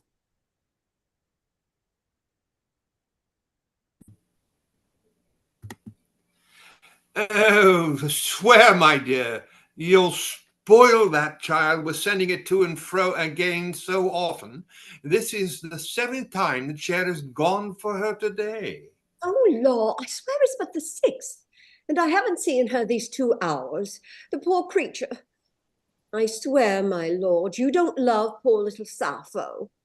Come, my dear Cynthia, Mr. Brisk, we'll go see Sappho, though my lord won't. I'll wait upon your ladyship. Pray, madame, how old is Lady Sappho? 3/4, but I swear she has a world of wit and can sing a tune already. My lord, won't you go? Won't you? What? Not to see Saf? Pray, my lord, come see little Saf. I knew you could not stay. 'Tis not so hard to counterfeit joy in the depth of affliction as to dissemble mirth in company of fools. Why should I call them fools? The world thinks better of them, for these have quality and education, wit and fine conversation, are received and admired by the world. If not, they like and admire themselves. And why is that not true wisdom? What is happiness? And for aught I know, we have misapplied the name all this while, and mistaken the thing, since if happiness in self-content is placed, the wise are wretched, and fools only blessed. Ladies and gentlemen, this is where we'll take our intermission. Let's start in 10 minutes, 2:45. All right. Great job, guys. Thank you so much. And thank you, David, for putting all of this together.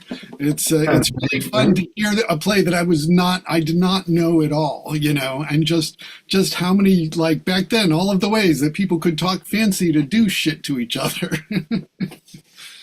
Randy bunch, aren't they?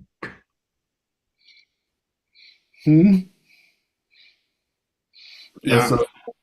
This is filthy. Every line, if you think about it. Yeah, it's like it's so much of the kinds of things that in Shakespeare you only sort of understand because you can understand like what the dirty words really mean. But it's like here, it's like, yeah, we'll just go pretty much more open. I mean, I guess the whole sort of thing of when you bring back like Charles II in the Restoration, it was like a much more sort of sexually free time, perhaps. Well, it did get women back on the stage, so that's good. Are we taking 5 or? 10, he said it will be starting again at quarter of Okay, the great. hour. Thanks. 2:45 for those of you on the East Coast. I'd like to apologize. My computer died. It just died. And so now I'm on my phone and I have no idea. Well, Very sorry. That's okay. I mean, you did amazing. I was just so amazed that you were able to get to the other thing so quickly for this being your first Zoom reading. I mean, yeah, you did great. But I missed my lines as the boy. I was so looking forward to that. Oh well, what can you do? What can you do? This is so silly. Thank you for understanding. I appreciate it. I love it. This is like hovering in this stratosphere of silliness. It's just my favorite place to be. It is a lot of fun, but it also, I think it does reflect you sort of seeing this sort of split from like Shakespeare's time where the theater audience really it was a much more broadly based popular audience for all of the classes to something that's much more sort of directed to the working classes. I mean, to the upper classes, that those were the people who were going to the theater and spending the money for that. I mean, that's just an impression I have of it. Well, is that because of the language? Why do you say that? Well, I mean, just because it's so many of the sorts of concerns and things, and all of the, the various. It's just how it. You mean that it's about it's only about this upper class of people? They're very feudal. What? The attitudes are very feudal. Mm-hmm. Lords and servants. Oh yeah. Yeah, it is, but it's really, and it's focused much more on the importance of like, getting the right person to marry and all of this sort of thing, which strikes me as being more of a sort of a class of the aristocracy. But of course, these were always done in indoor theatres. They were not really done in outdoor theatres. So you didn't have groundling space. You didn't have, 1 penny access. Oh. Yeah. No. So it was much more expensive. Right. Yeah, but that's what I'm talking about, is that there's sort of that split that is opposed to Shakespeare, which really was to a much sort of broader audience, which I think why it can also appeal to a much more broader popular audience today, as opposed to this, which was gained more towards the more middle class, upper classes and upper middle class and upward mobile classes, as we sort of have today for the theater. And the source of the comedy is different. You don't have servants mocking their masters in these sorts of things as much as you do in Shakespeare, because that was done to keep the groundlings happy, and there aren't any groundlings. Yeah. Yeah, I think somewhere in one of my programs, there's a description of carrying on in a late 17th or early 18th century playhouse. And all I can say is, judging from what went on, it's a wonder anybody ever heard the play. Yeah. Talk about your actors, really. And they didn't have mics back then, and they had to be heard over all of the various things. But was this still the era where the playwright the only thing he got was the full box of the third performance? It certainly was with Sheridan, right? And those guys. Who wrote The Recruiting Officer? Farquhar.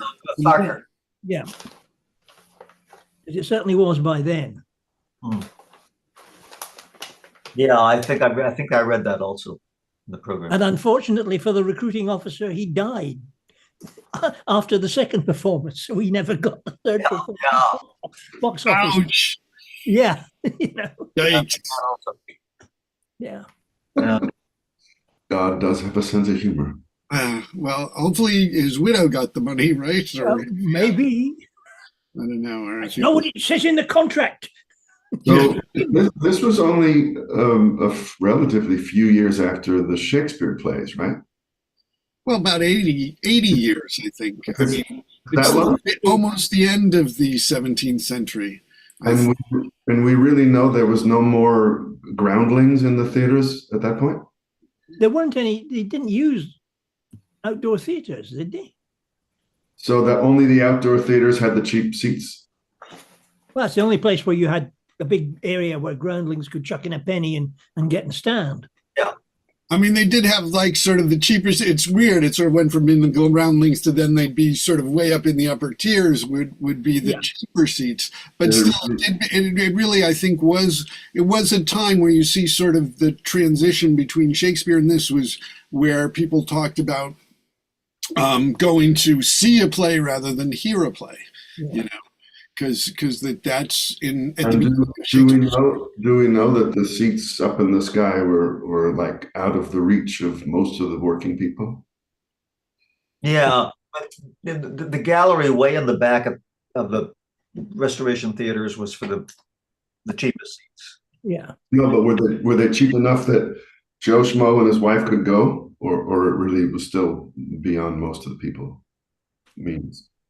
Well, they had to pay, of course, for lighting, which you didn't have to in Shakespeare's day. Yeah. And that's why the groundlings could be so cheap and why the things like The Tempest were never seen there, because they were only done in the indoor theatres. And the cost of the candles, £600 a performance, something like that. Yikes. for the candles. How do you know this? Theater history. There's a lot of really interesting theater history. Well, actually, a point in theater history. Just a few days ago, May 10th, 175th anniversary of the Astor Place riots. And the Astor Place riots, the theater riots in New York City, right on Astor Place, like where the public theater is now. Actually, I think the place where the Starbucks is there was the actual sort of location of the theater. Where because of all of this sort of, and again, it's sort of like anti-British sentiment that got stirred up against the rich people, that because they were objecting to this English actor Macready, there was a riot and 20 people were killed, more than 100 injured, and it was really very, very, very black day in the history of the theater. And guess which Shakespeare play was being performed? Macbeth. Yep. Yeah, no, I know. It was Who was the rival? Forrest's Macbeth against Macready's Macbeth. That's right. Exactly. And it was very much also, I mean, I'm reading James Shapiro's Shakespeare in a Divided America, which is a really terrific book. And he writes about these various points in history, and he talks about it and how it was all about the sort of the working class common people were sort of embodied by Edwin Forrest, the American actor, and all of the sort of elite and the rich really preferred this British actor, Macready. And because they become sort of rivals, because one time the way there's this great, well, anyways, I don't have time to go into it because it's time. What's the name of the book? What's the name of the book? Shakespeare in a Divided America by James Shapiro. And I'm really enjoying it. So. There's also a play called Two Shakespearean Actors by Richard Nelson. Yeah, I actually saw that production, which had Brian Bedford as Macready and Victor Garber as Forrest. Yeah, it's very good. I enjoyed it a lot. Play. I'm sorry, I clicked out for a second. What's the name of the play, Dave? Two Shakespearean Actors, right? I think that's it. Yeah. Okay, I got to learn all this stuff. Yeah, it's a good play. All right, we better get back to it. We've got 2 acts to go. So, shall we go? We begin with Meliphant and Cynthia. Are we all here? I'm here. I'm here. Is Meliphant here? Mm-hmm. Yes. Okay, there you are. I heard him loud as I came by the closet door, and my lady with him, but she seemed to moderate his passion. Aye, hell, thank her, as gentle breezes moderate a fire, but I shall counterwork her spells and ride the witch in her own bridle. It's impossible. She'll cast beyond you still. I'll lay my life it will never be a match. What? Between you and me. Why so? My mind gives it won't, because we both are willing. We each of us strive to reach the goal and hinder one another in the race. I swear, it never does well when the parties are so agreed. For when people walk hand in hand, there's neither overtaking nor meeting. We hunt in couples, where we both pursue the same game, but forget one another. 'Tis because we are so near that we don't think of coming together. Oh, Gad, I believe there's something in it. Marriage is the game that we hunt, and while we think that we only have it in view, I don't see but we have it in our power. Within reach. For example, give me your hand. You have looked through the wrong end of the perspective all this while, for nothing has been between us but our fears. I don't know why we should not steal out of this hostel this very moment and marry one another, without consideration or the fear of repentance, pox of fortune, portions, settlements, and jointures. Aye, what have we to do with them? You know we marry for love. Love, downright, very villainous love. And he that can't live upon love deserves to die in a ditch. Here then, I give you my promise. In spite of duty, any temptation of wealth, your inconstancy, or my own inclination to change.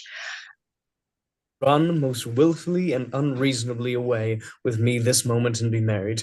Hold. Never to marry anybody else.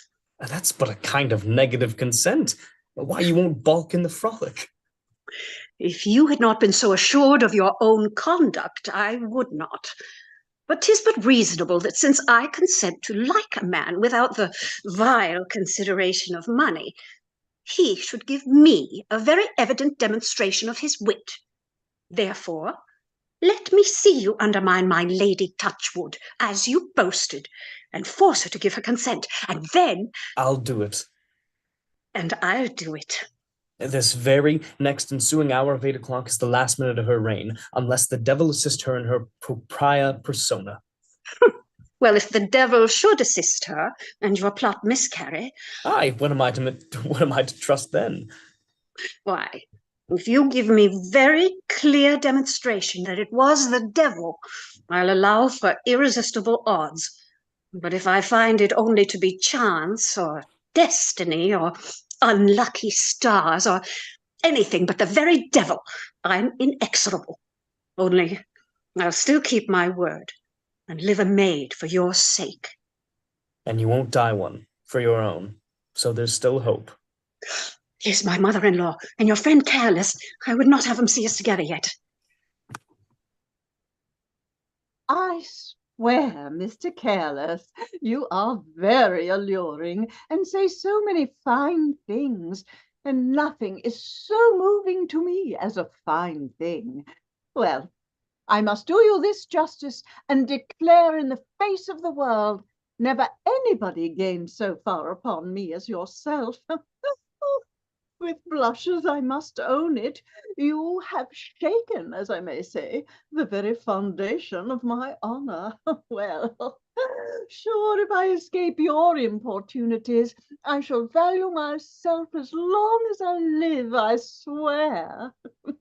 And despise me. The last of any man in the world by my purity. Now you make me swear. Oh, gratitude forbid that I should ever be wanting in a respectful acknowledgement of an entire resignation of all my best wishes for the person and parts of so accomplished a person, whose merit challenges much more, I'm sure, than my illiterate praises can description. Ah, heavens, madam, you ruin me with your kindness.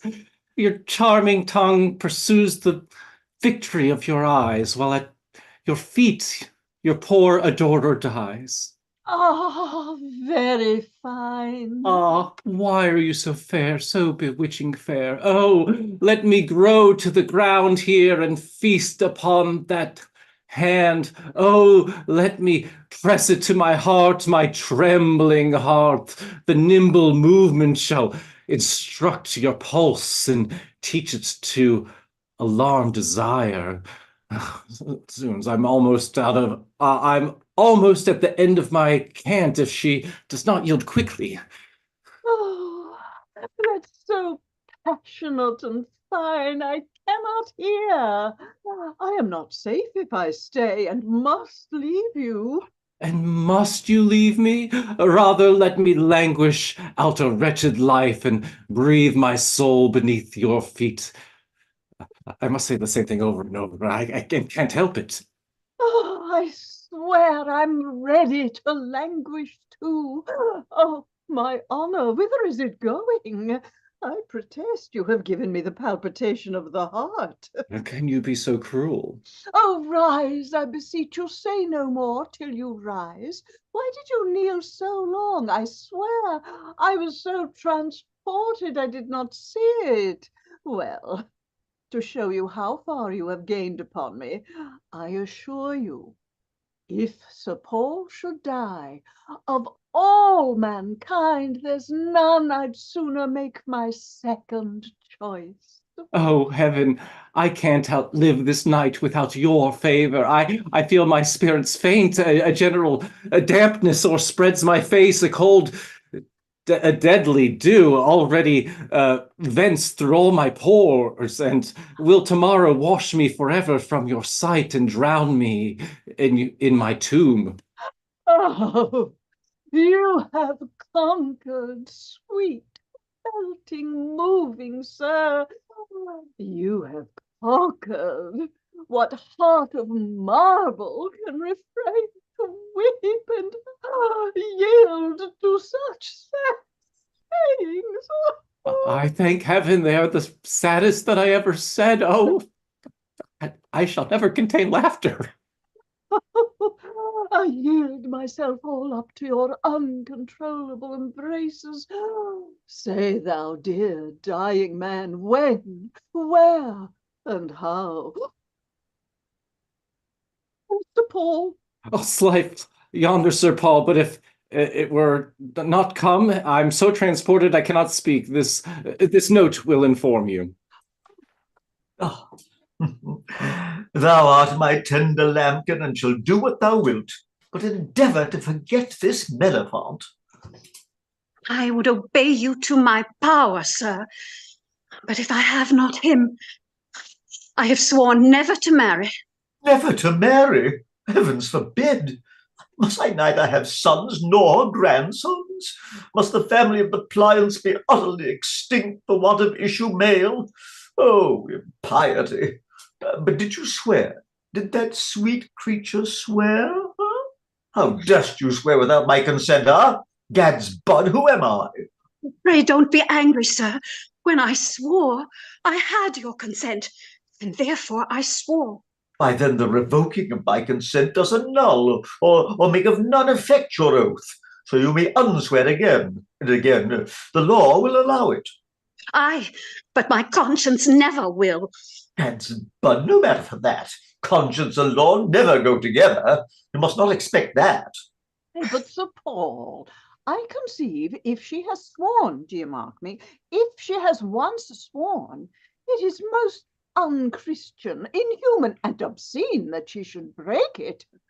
I'll make up that match again because Mr. Careless said it would oblige him. Does your ladyship conceive so? Why, I was of that opinion once, too. Nay, if your ladyship conceives so, I'm of that opinion again. But I can neither find my lord nor my lady to know what they intend. I'm satisfied that my cousin Mellifont has been much wronged. I'm amazed to find her of our side, for I'm sure she loved him. I know my Lady Touchwood has no kindness for him, and besides, I have been informed by Mr. Careless that Mellifont has had never anything more than a profound respect, that he has owned himself to be my admirer, 'tis true, but he was never so presumptuous to entertain any dishonourable notions of things, so that if this be made plain, I don't see how my daughter can, in conscience or honour or anything in the world. Indeed, if this be made plain, as my lady your mother says, child. Plain? I was informed of it by Mr. Careless, and I assure you, Mr. Careless is a person that has a most extraordinary respect and honour for you, Sir Paul. And for your ladyship too, I believe, or else you had not changed sides so soon. Now I begin to find it. I'm much obliged to Mr. Careless. Really, he is a person that I have a great value for. Not only for that, but because he has a great veneration for your ladyship. Alas, no, indeed, Sir Paul. 'Tis upon your account. No, I protested vow. I have no title to his esteem, but in having the honour to appertain in some measure to your ladyship. That's all. Oh, law now, I swear and declare it shan't be so. You're too modest, Sir Paul. It becomes me when there is any comparison made between... Oh, fie, Sir Paul, you'll put me out of countenance. Your very obedient and affectionate wife, that's all. And highly honoured in that title. Gads, but I am transported. Give me leave to kiss your ladyship's hand.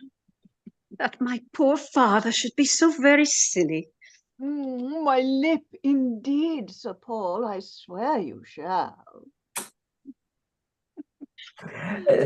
I humbly thank your ladyship. I don't know whether I fly on ground or walk in air. Oh, Gad's bud, she was never thus before. Well, I must own myself the most beholden to Mr. Careless. As sure as can be, this is all his doing. Something that he has said. Well, 'tis a rare thing to have an ingenious friend. Well, your ladyship is of the opinion that the match may go forward. Oh, by all means. Mr. Careless has satisfied me on the matter. Why then, lamb, you may keep your oath, but have a care about making rash vows. Come hither and kiss papa. I swear and declare I am in such a twitter to read Mr. Careless his letter that I can't forbear any longer. But though I may read all letters first by prerogative, yet I'll be sure to be unsuspected this time, Sir Paul. Did your ladyship call? Nay, not to interrupt you, my dear, only lend me your letter, which you had from your steward today. I would look upon the account again and maybe increase your allowance. There it is, madam. Do you want a pen and ink? No, nothing else. I thank you, Sir Paul. So now I can read my own letter under the cover of his. He? And wilt thou bring a grandson at 9 months' end, he? A brave chopping boy. I'll settle £1,000 a year upon the rogue as soon as ever he looks me in the face. I will, Gad's bud. I'm overjoyed to think I have any of my family that will bring children into the world. For I would fain have some resemblance of myself in my posterity, I? Can't you contrive that affair, girl? Do, Gad's bud, think on thy own father, Make the young rogue as like as you can. I'm glad to see you so merry, sir. Merry, Gad's bud, I'm serious. I'll give thee £500 for every inch of him that resembles me. Ah, this eye, this left eye, £1,000 for this left eye. This has done execution in its time, girl. Why, thou hast my leer, hussy, just thy father's leer. Let it be transmitted to the young rogue by the help of imagination. Why, 'tis the mark of our family. Our house is distinguished by a languishing eye, as the house of Austria is by a thick lip. Why, when I was of your age, hussy, I would have held 50 to 1. I could have drawn my own picture, Gad's bud. I could have done, not so much as you, neither, but nay, don't blush. I don't blush, sir, for I vow I don't understand. Oh, sure, you fib, you baggage. You do understand, and you shall understand. Oh, come, don't be so nice. Gad's bud, don't learn after your mother-in-law, my lady here. Mary, heaven forbid that you should follow her example. That would spoil all indeed. Bless us, if you should take a vagary and make a rash resolution on your wedding night to die a maid, as she did, all were ruined, all my hopes lost. My heart would break, and my estate would be left to the wild world, eh?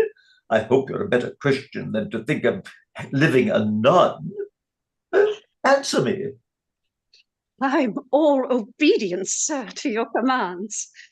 Oh, dear Mr. Careless, I swear he writes charmingly and he looks charmingly, and he has charmed me as much as I have charmed him. And so I'll tell him in the wardrobe when 'tis dark. Oh, criminy! I hope Sir Paul has not seen both letters. Sir Paul, here's your letter. Tomorrow morning I'll settle accounts to your advantage. Sir Paul, Gadsbud, you're an uncivil person, let me tell you, and all that I must say. And I did not think it had been in you. Oh, law, what's the matter now? I hope you're not angry, Mr. Brisk. Oh, deuce take me, I believe you intend to marry your daughter yourself. You're always brooding over her like an old hen, as if she were not well hatched, egad. It's strange, Mr. Brisk is such a merry, facetious person. No, I have done with her. I have done with her for now. The fiddles have stayed this hour in the hall, and my Lord Froth wants a partner. We can never begin without her. Go, child. Go, get you gone and dance and be merry. I'll come look at you by and by. Where's my son Mellifont? Oh, I'll send to them. I know where he is. Sir Paul, will you send Careless into the hall if you meet him? I will. I'll go and look for him on purpose. Oh. So now they are all gone, and I have an opportunity to practice. Oh, my dear Lady Froth, she's a most engaging creature, if she were not so fond of that damned coxcombly lord of hers. And yet I am forced to allow him wit, too, to keep in with him. And no matter, she's a woman of parts, and egad, parts will carry her. She said she would follow me into the gallery. Now to make my approaches. Ah, madame. Oh, pox on it. Why should I disparage my parts by thinking what to say? None but dull rogues think.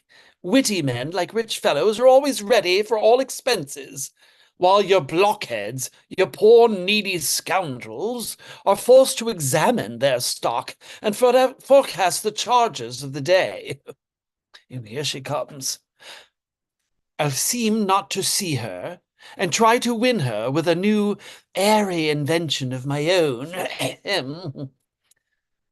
I'm sick with love. Oh, prithee, come cure me. I'm sick with love. Oh, you powers, oh, my Lady Froth, my Lady Froth, my Lady Froth, break heart gods, I thank you.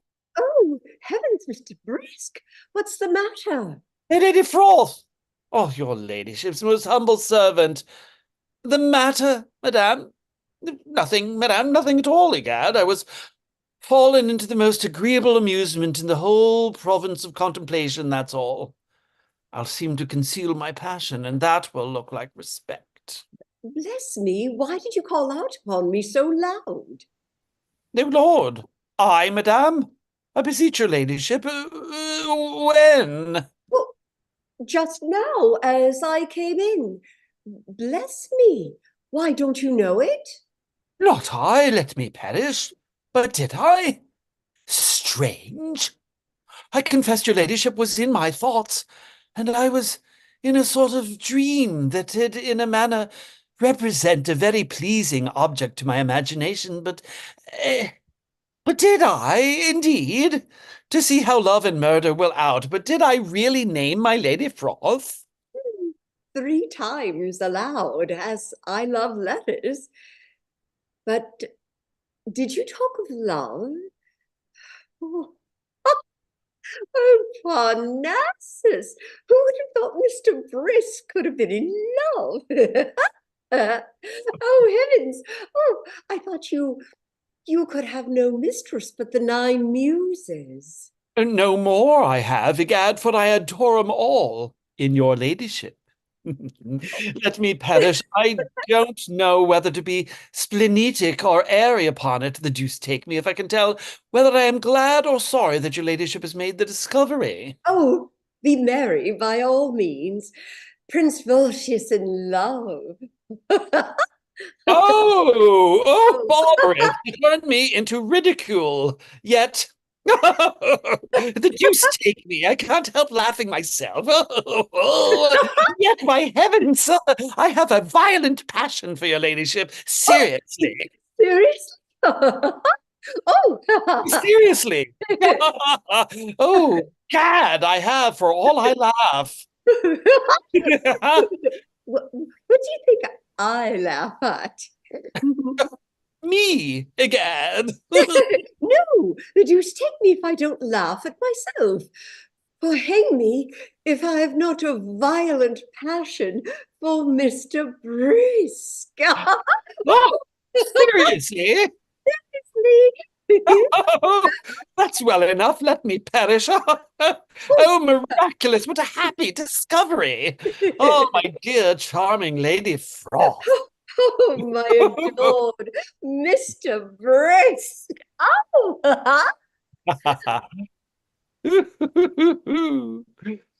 Mm. The company are all ready. How now? Zoons. Madame, there's my lord. take no notice, but observe me. Now, cast off and meet me at the lower end of the room, and then join hands again.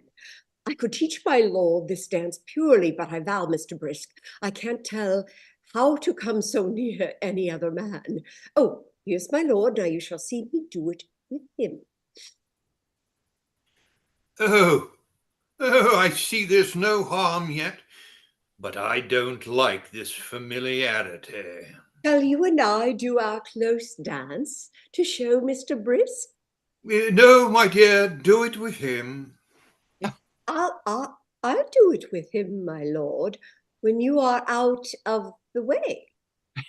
That's good, egad, that's good. Deuce take me, can hardly hold laughing in his face. Any other time, my dear, or we'll dance it below. With all my heart. Come, my lord, I'll wait on you, my charming, witty angel. We shall have whispering time enough, you know, since we are partners. Oh, Mr. Careless. Mr. Careless, I'm ruined. I'm undone. What's the matter, madam? Oh, the unluckiest accident. I'm afraid I shan't live to tell it you. Heaven forbid, what is it? I'm in such a fright. The strangest quandary and praemunire. I'm all over in a universal agitation. I dare swear every circumstance of me trembles. Oh, your letter. By an unfortunate mistake, I have given Sir Paul your letter instead of his own. That was unlucky. Oh, yonder he comes reading of it. For heaven's sake, step in here. Advise me quickly before he sees. Providence, what conspiracy have I discovered? But let me see to make an end on't. After supper, in the wardrobe by the gallery. If Sir Paul should surprise us, I have a commission from him to treat with you about very matter of fact. Matter of fact. Very pretty. Seems that I am conducting to my own cuckoldom. Why, this is the very traitorous position of taking up arms by my authority against my person. Now, let me see. Till then I languish in expectation of my adored charmer, dying Ned Careless. Gad's bud!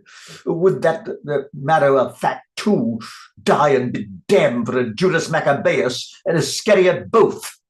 Oh, friendship, what art thou but a name? And so would let no man make a friend that would not be a cuckold. For whomever he receives into his bosom will find the way into his bed, and there return the caresses with interest to his wife. Have I for this been pinioned night after night for 3 years past? Have I been swathed in blankets till I have been even deprived of motion?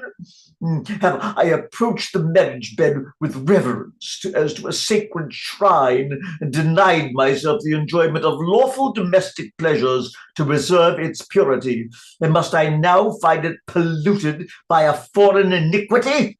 Oh, my lady pliant, you were chaste as ice, but you shall be melted now and false as water. But Providence has been constant to me in discovering this conspiracy. Still, I am beholden to Providence. If it were not for Providence, sure, poor Sir Paul, thy heart would break. So, sir, I see you have read the letter. Well now, Sir Paul, what do you think of your friend Careless? Has he been treacherous? Or did you give his insolence a license to make trial of your wife's suspected virtue? You see here, look, read it. Gad's my life, if I thought it was so, I would this moment renounce all communication with you, ungrateful monster. He? Is it so? I see it. A plot upon my honor. Your guilty cheeks confess it. Oh, where shall wronged virtue fly for reparation? I'll be divorced this instant. Gad's blood, what shall I say? This is the strangest surprise. I don't know anything at all. No, I don't know whether there be anything at all in the whole world, or no. I thought I should try you, false man. I, that never dissembled in my life, yet to make a trial of you, pretended to like that monster of iniquity careless, and found out that contrivance to let you see this letter, which now I find was of your own inditing. I do, heathen, I do. See my face no more. I'll be divorced presently. Oh, strange, what will become of me? I'm so amazed and so overjoyed, so afraid and so sorry. But did you give me this letter on purpose? Did you? Did I? You doubt me, Turk, Saracen? I have a cousin that's a proctor in the Commons. I'll go to him instantly. Hold, stay, I beseech your ladyship. I'm so overjoyed. Stay, I'll confess all. What will you confess, Jew?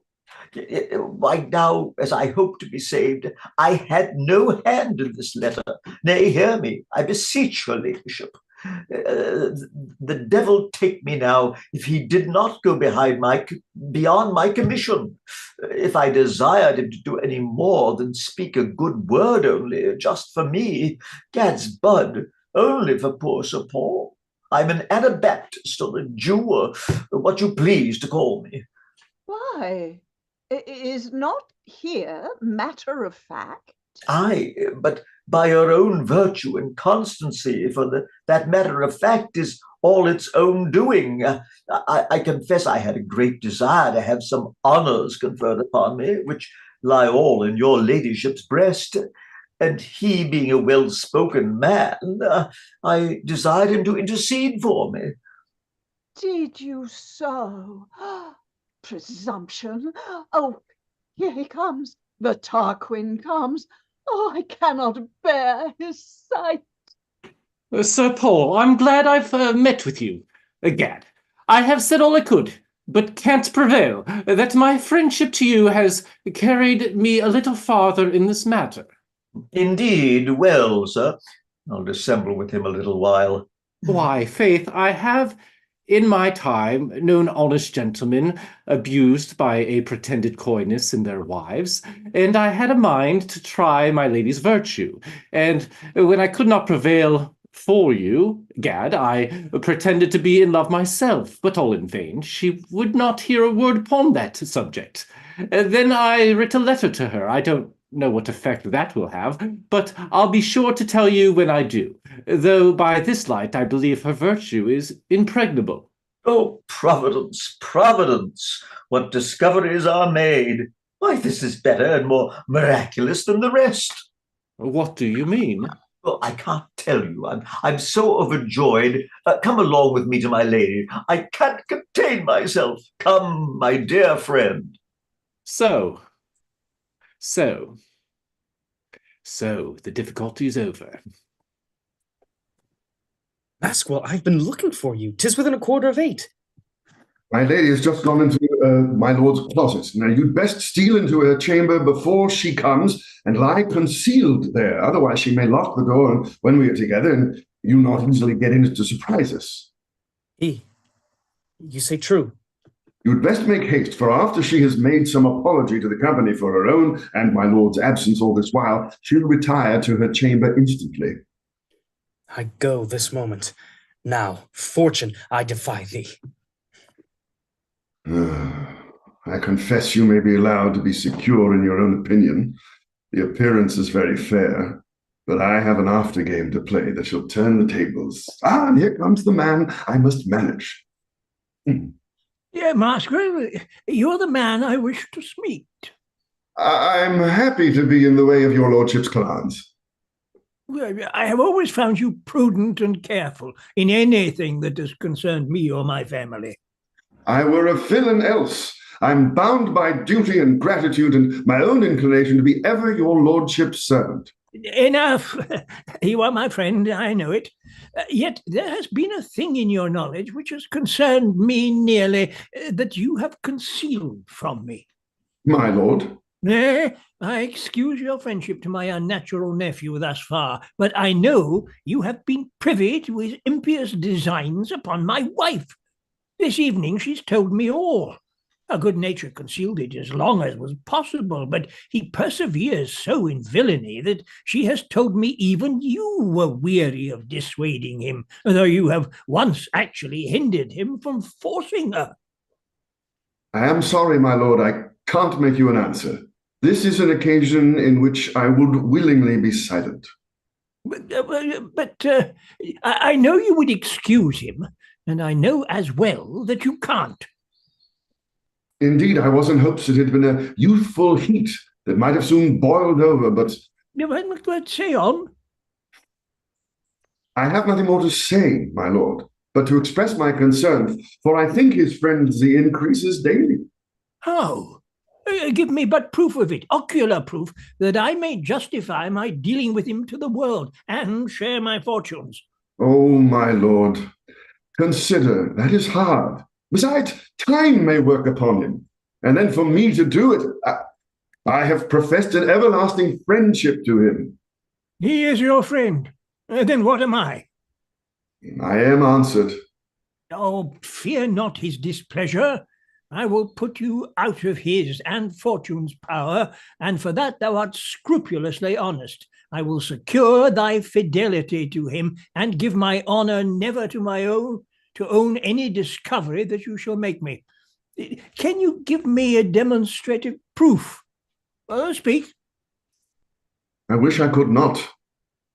To be plain, my lord, I intended this evening to have tried all arguments to dissuade him from a design which I suspect, and if I have not succeeded, to have informed your lordship of what I knew. Oh, I thank you. Well, what is the villain's purpose?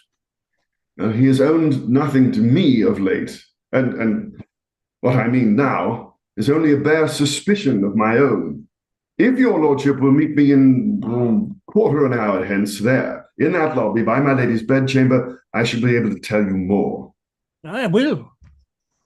My duty to your lordship makes me do a severe piece of justice.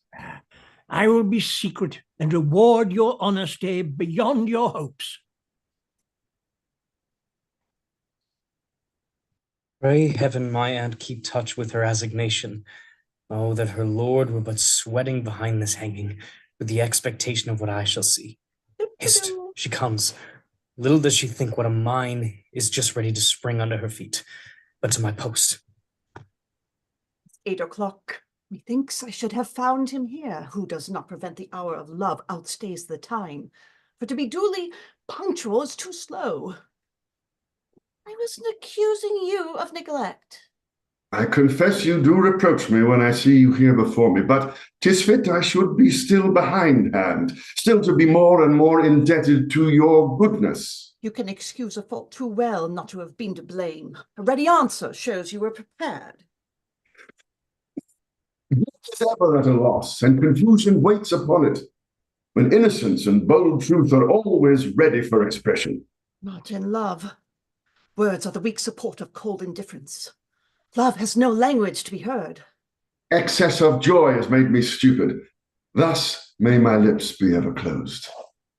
And thus, I would not lose his speech upon condition to have joys above it. Hold! Let me lock the door first. That I believed was well I left the private passage open. So, that's safe. And so may all your pleasures be, as secret as this kiss. And may all treachery be thus discovered. Nay, then, there's but one way. Say you so? Were you provided for an escape? Hold, madam, you have no more holes to your burrow. I'll stand between you and this sallyport. And to strike thee dead for this deceit. Immediate lightning blast thee, me, and the whole world. Oh, I could rack myself, play the vulture to my own heart, and gnaw it piecemeal for not boding me to this misfortune. Patience. Be damned. Consider I have you on the hook. You will but flounder yourself a-weary and be nevertheless my prisoner. I'll hold my breath and die, but I'll be free. Oh, madam, have a care of dying unprepared. I doubt you have some unrepented sins that may hang heavy and retard your flight. Oh, what shall I do? Say, whither shall I turn? Has hell no remedy? None. Hell has served you even as heaven has done, left you to yourself. You're in a kind of Erasmus paradise, yet if you please, you may make it a purgatory. And with a little penance and my absolution, all this may turn to a good account. Hold in my passion, and fall a little, thou swelling heart. Let me have some intermission of this rage, and 1 minute's coolness to dissemble. You have been to blame. I like those tears, and hope they are of the purest kind. Penitential tears. Oh, the scene was shifted quick before me. I had not time to think. I was surprised to see a monster in the glass, and now I find 'tis myself. Can you have mercy to forgive the faults I have imagined, but never put in practice? Oh, consider how fatal you have been to me. You have already killed the quiet of this life. The love of you was the first wandering fire that e'er misled my steps, and while I had only that in view, I was betrayed into unthought of ways of ruin. May I believe this is true? Oh, be not cruelly incredulous.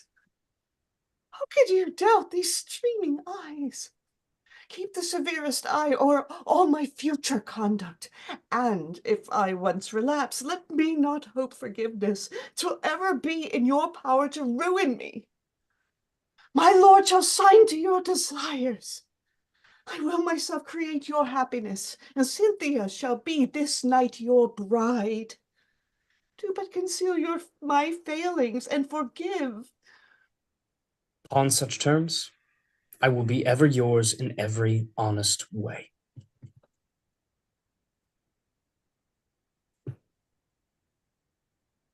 I've kept my word. Now he's here. I must not be seen. Hell and amazement. She's in tears. Eternal blessings. Thank you. Ha! My lord listening? Oh, fortune has overpaid me all's my own. I beseech you, rise. Never, I'll grow to the ground, be buried quick beneath it, ere I'll be consenting to so damned a sin as incest. Unnatural incest. Oh, cruel man, will you not let me go? I'll forgive all that's past. Oh, heaven, you will not ravish me. Damnation! Monster! Dog! Your life shall answer this. Hold, for heaven's sake. Confusion, my uncle. Oh, the damned sorceress. Moderate your rage, good my lord. He's mad, alas, he's mad. Indeed he is, my lord, and knows not what he does. See how wild he looks. By heaven, 'twere senseless not to be mad and see such witchcraft. My lord, you hear him. He talks idly. Hence from my sight, thou living infamy to my name. When next I see that face, I'll write villain in with my sword point. Now, by my soul, I will not go till I have made known my wrongs. Nay, till I have made known yours, which, if possible, are greater. Now she has all the host of hell her servants. Alas, he raves, talks very poetry. For heaven's sake, away, my lord. He'll either tempt you to extravagance or commit some himself. Death and furies, will you not hear me? Why, by heaven, she laughs, grins, points to your back, she forks out cuckoldom with her fingers, and you're running horn mad after your fortune. I fear he is mad indeed. Let's send Maskwell to him. Send him to her. Come, good my lord, my heart aches so. I shall faint if I stay. I could curse my stars, fate and chance, all causes and accidents of fortune in this life. But to what purpose? Yet death's for a man to have the fruit of all his industry grow full and ripe, ready to drop into his mouth, and just when he holds out his hand to gather it, to have a sudden whirlwind come, tear up tree and all, and bear away the very root and foundation of his hopes. What temper can contain? They talk of setting Masquel to me. I never had more need of him. But what can he do? Imagination cannot form a fairer and more plausible design than this of his which has miscarried. Oh, my precious aunt, I shall never thrive without I deal with the devil or another woman. Women, like flames, have a destroying power, never to be quenched till they themselves devour. Was not lucky? Lucky? Fortune is your own, and 'tis her interest to be so. By heaven, I believe you can control her power, and she fears it. Though chance brought, my lord, 'twas your own art that turned it to advantage. It is true, it might have been my ruin. But yonder's my lord. I believe he's coming to find you. I'll not be seen. So I durst not own my introducing, my lord, though it succeeded well for her, for she would have suspected a design which I should have been puzzled to excuse. Ah, my lord is thoughtful. I'll be so too, yet he shall know my thoughts, or think he does. What have I done? But talking to himself? Was honest. And shall I be rewarded for it? No, 'twas honest, and therefore I shan't. Nay, rather therefore I ought not, for it rewards itself. Unequaled virtue. Should it be known that I have lost a friend? He was an ill man, and I have gained. For half myself I lent him, and that have I recalled.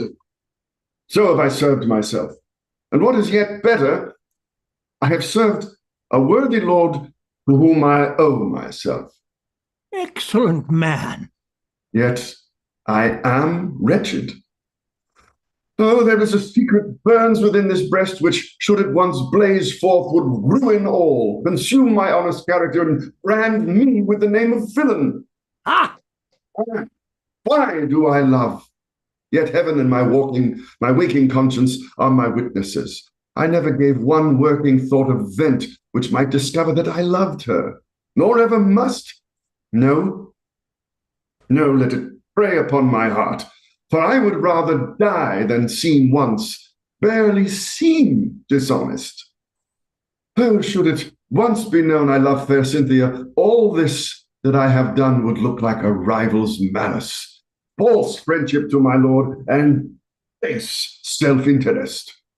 Let me perish first, and from this hour avoid all sight and speech, and, if I can, all thought of that pernicious beauty. But what is my distraction doing? I'm wildly talking to myself, and some ill chance might have directed malicious ears this way. Start not. Let guilty and dishonest souls start at the revelation of their thoughts, but be thou fixed as is thy virtue. I am confounded, and beg your lordship's pardon for those free discourses which I have had with myself. Oh, come on, I beg your pardon that I overheard you, and yet it shall not need, honest Masquel. Thy and my good genius led me hither. Mine, in that I have discovered so much manly virtue. Thine, in that thou shalt have due reward for all thy worth. Give me thy hand. My nephew is the alone remaining branch of all our ancient family. Him I thus blow away and constitute thee in his room to be my heir. Now, heaven forbid. No more. I have resolved. The writings are ready drawn and wanted nothing but to be signed and have his name inserted. Yours will fill the blank as well. I will have no reply. Let me command this time, for 'tis the last in which I will assume authority. Hereafter you shall rule where I have power. I humbly would petition. It is for thyself. I'll hear of naught for anybody else.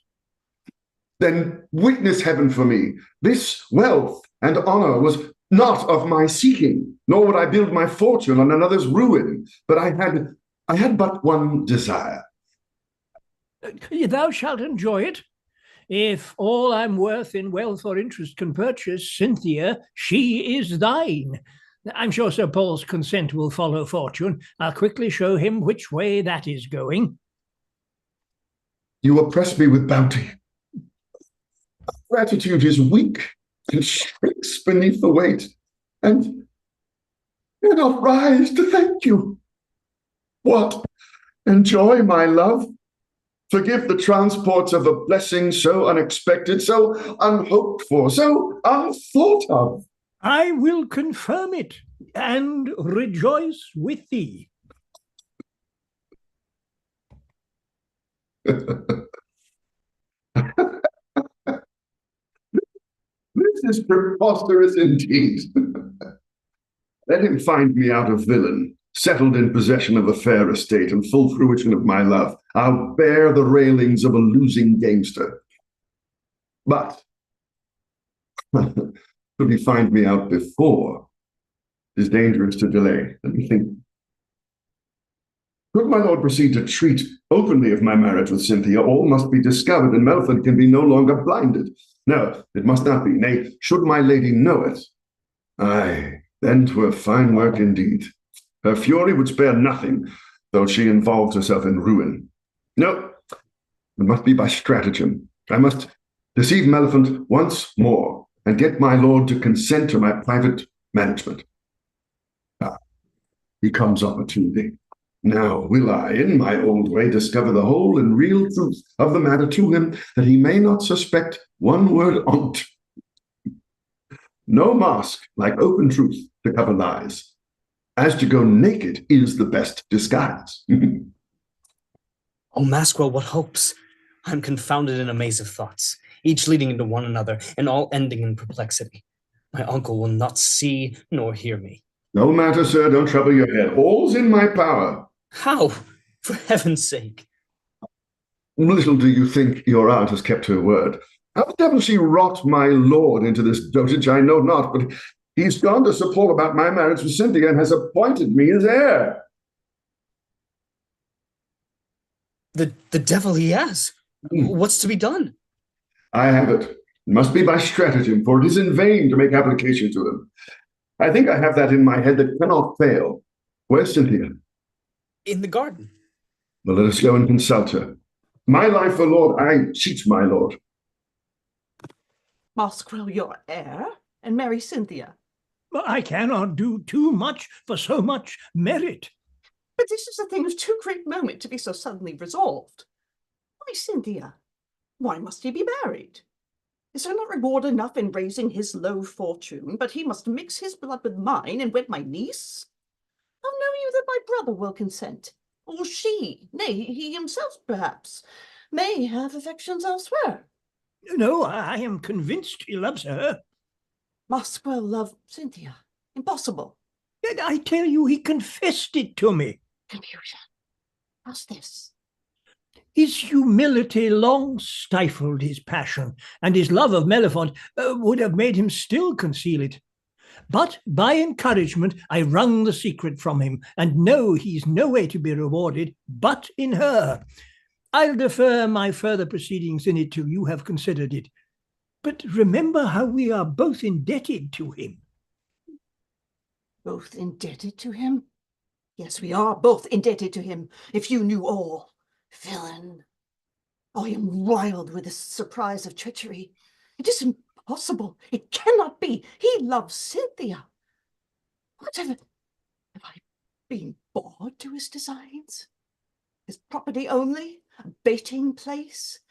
Now I see what made him false to Melephant. Shame and destruction. I cannot bear it. Oh, what woman can bear to be property? To be kindled to a flame, only to light him to another's arms? Oh, that I were fire indeed, that I might burn the vile traitor. What shall I do?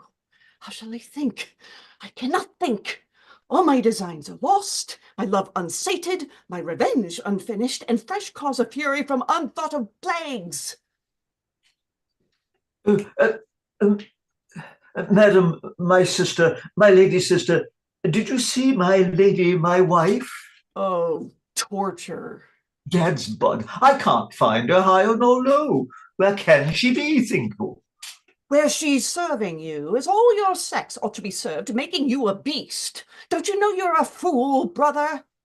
A fool? Oh, you're merry. No, not I. I knows no such matter. Why, then you don't know half your happiness. That's a jest. That's a jest with all my heart, faith and troth. But harkee, my lord told me something of a revolution of things. I don't know what to make on't. Gad's bud, I must consult my wife. He talks of disinheriting his nephew, and I don't know what. Look, you sister, I must know what my girl has to trust to, or not a syllable of a wedding Gad's bud, to show you that I am not a fool. Hear me. Consent to the breaking off this marriage and the promoting of any other without consulting me, and I'll renounce all blood, all relation and concern with you forever. Nay, I'll be your enemy and pursue you to destruction. I'll tear your eyes out and tread you under my feet.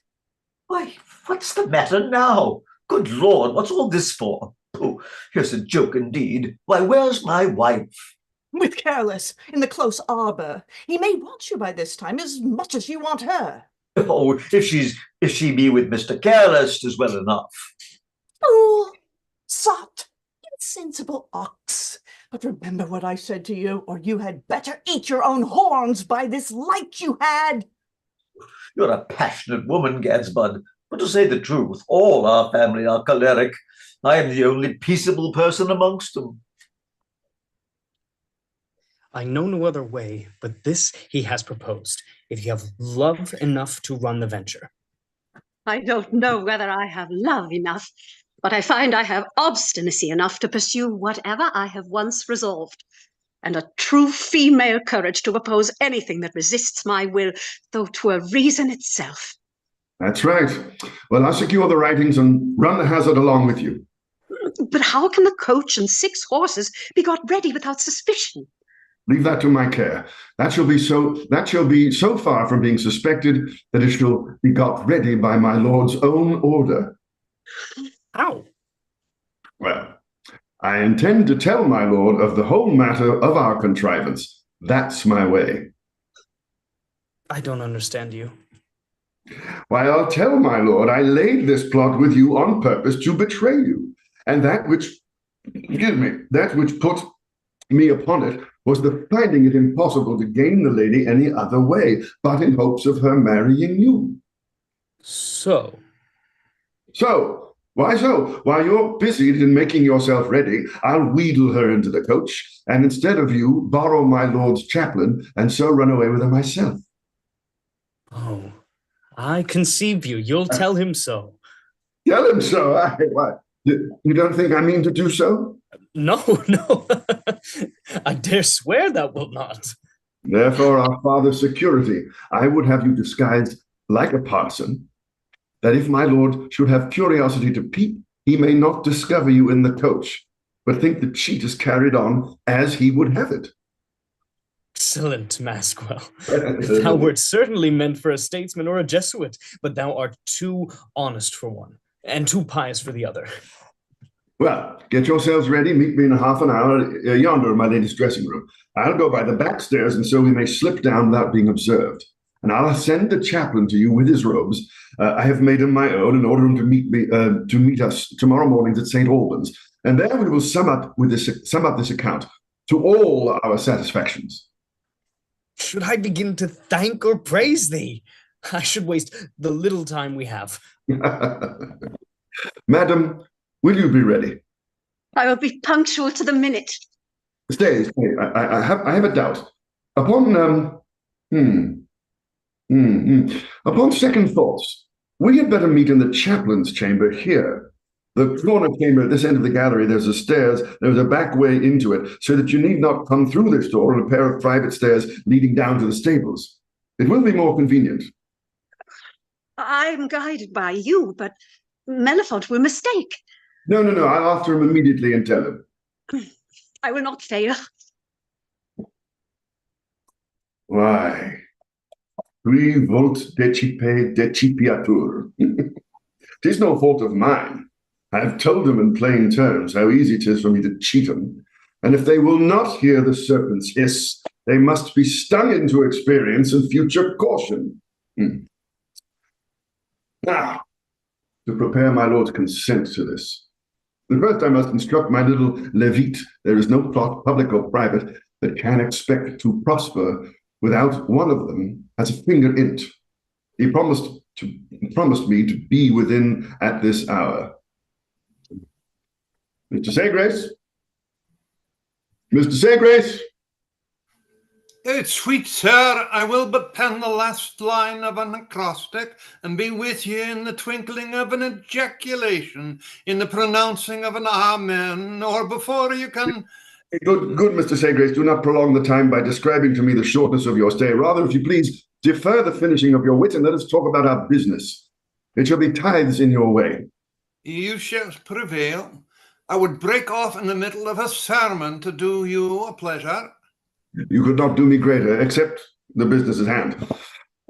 Have you provided a habit for Mr. Mellifont? I have. They are ready in my chamber, together with a clean starched band and cuffs.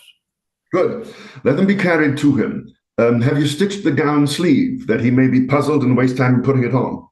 I have. The gown will not be endued without perplexity. Meet me in half an hour here in your own chamber. When Cynthia comes, let there be no light, and do not speak, that she may not distinguish you from Mellifont. I'll urge haste to excuse your silence. You have no more commands? None. Your text is short. But pithy, and I will handle it with discretion. It will be the first you have so served.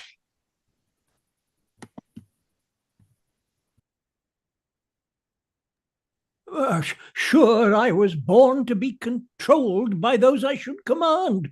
My very slaves will shortly give me rules on how I shall govern them. I am concerned to see your lordship discomposed. Have you seen my wife lately, or disobliged her? No, my lord. What can this mean? Well, then Mellifont has urged somebody to incense her. Something she has heard of you which carries her beyond the bounds of patience. Oh, this I feared. Did not your lordship tell her of the honours you designed me? Yes.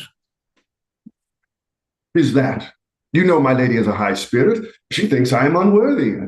Unworthy? 'Tis an ignorant pride in her to think so. Honesty to me is true nobility. However, 'tis my will it shall be so, and that should be convincing to her as much as reason. By heaven, I'll not be wife-ridden. Were it possible, it should be done this night. By heaven, he meets my wishes. Few things are impossible to willing minds. Instruct me how this may be done. You shall see I want no inclination. I've laid a small design for tomorrow, as love will be inventing, which I thought to communicate to your lordship. But it may as well be done tonight. Oh, here's company. Come this way and tell me. Is not that he now gone out with my lord? Yes. By heaven, there's treachery, the confusion that I saw your father in, my Lady Touchwood's passion, with what imperfectly I overheard between my lord and her, confirm me in my fears. Where's Mellifont? Here he comes. Mellifont?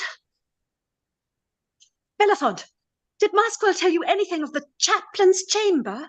No, my dear. Will you get ready? The things are all in my chamber. I want nothing but the habit.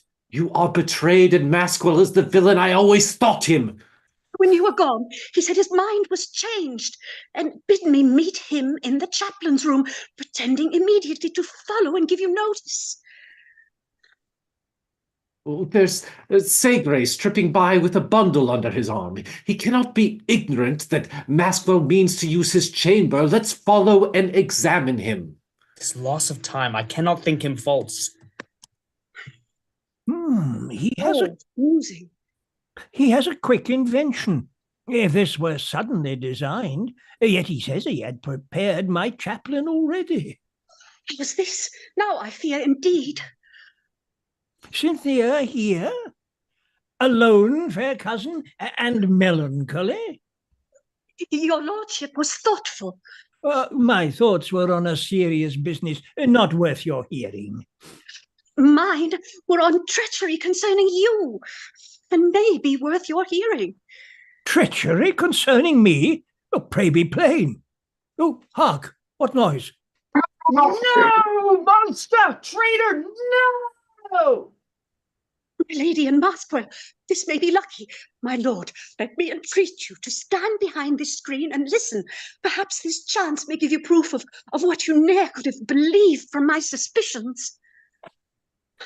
You want but leisure to invent fresh falsehood and soothe me to a fond belief of all your fictions, but I will stab the lie that's forming in your heart and save a sin in pity to your soul. Strike then, since you will have it so. A steady villain to the last. Come, why do you dally with me thus? My stubborn temper shocks me. And you knew it would. This is cunning all and not courage. No, I know thee well enough, for thou shalt miss thy aim. Do you mock my rage? Then this shall punish your fawn's rash contempt. Again, smile. And such a smile is in ambiguity.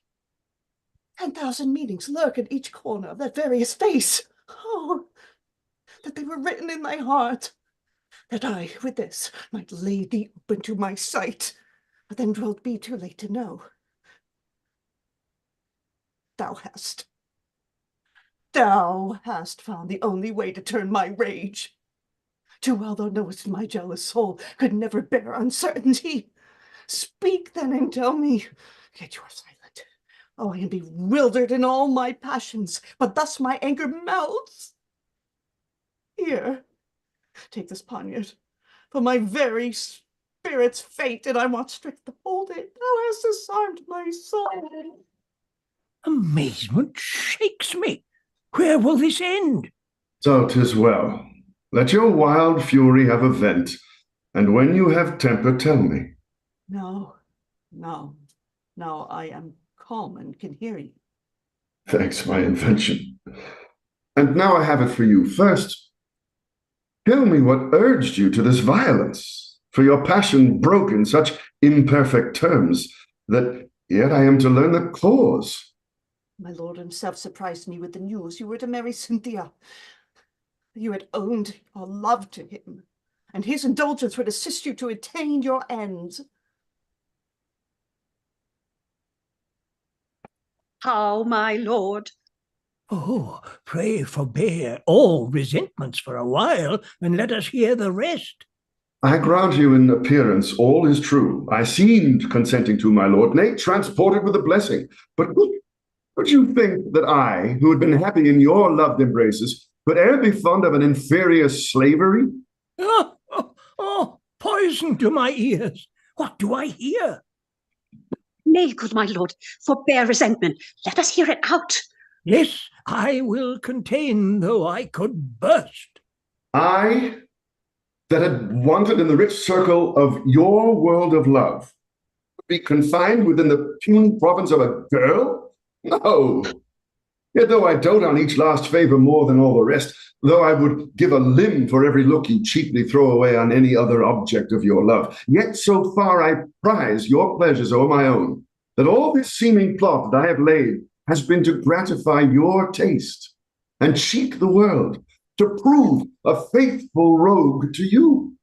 If this were true, then how can it be? I have so contrived that Melephant will presently, in the chaplain's habit, wait for Cynthia in your dressing room. But I have put the change upon her that she may be otherwhere employed. Do you procure her nightgown, and with your hood tied over your face, meet him in her stead. You may go privately by the back stairs, and, unperceived, there you may propose to reinstate him in his uncle's favor, if he'll comply with your desires. His case is different. I believe he'll yield to any conditions. If not here, take this. You may employ it better than in the heart of one who is nothing when not yours. canst deceive everybody. Nay, thou hast deceived me, but 'tis as I would wish. Trusty villain, I could worship thee. No more. It wants but a few minutes of the time, and Melifon's love will carry him there before this hour. I go, I fly, incomparable Moxwell. So this was the pinch indeed. My invention was upon the rack and made discovery of her last plot. I hope Cynthia and my chaplain will be ready. I'll prepare for the expedition. Now, my lord. Astonishment binds up my rage. Villainy upon villainy. Heavens, what a long track of dark deceit has this discovered. I am confounded when I look back and want a clue to guide me through the various mazes of unheard of treachery. My wife, damnation, my hell. My lord, have patience and be sensible how great our happiness is that this discovery was not made too late. Oh, I thank you. Yet it may be still too late if we don't presently prevent the execution of their plot. I'll do it. Where's Melifont, my poor injured nephew? How shall I make him ample satisfaction? I dare answer for him. I do him fresh wrong to question his forgiveness, for I know him to be all goodness. Yet my wife, damn her! She'll think to meet him in that dressing room. Must not so? And Maskwell will expect you in the chaplain's chamber. Oh, for once I'll add my plot too. Let us haste to find out and inform my nephew. And do you, quickly as you can, bring all the company into this gallery. I'll expose the strumpet and the villain. By heavens, I have slept in age. Sir Paul, what o'clock is it? Past 8, on my conscience. My lady's is the most inviting couch, and a slumber there is the prettiest amusement. But where's all the company? Company? Gads, but I don't know, my lord. But here's the strangest revolution, all turned topsy-turvy, as I hope for Providence. Oh, heavens, what's the matter? Where's my wife? All turned topsy-turvy, as sure as a gun. How do you mean? My wife? Strangest posture of affairs. What? My wife? No. I mean the family. Your lady's affairs may be in a very good posture. I saw her go into the garden with Mr. Brisk. How? Where, when, and what to do? I suppose they've been laying their heads together. How? Nay, only about poetry, I suppose, my lord, making couplets. Couplets? Oh, here they come. My lord, your humble servant, Sir Paul, yours. Ooh, the finest knight. My dear, Mr. Brisk and I have been stargazing. I don't know how long. Does it not tire your ladyship? Are you not weary of looking up? Oh, no, I love it violently.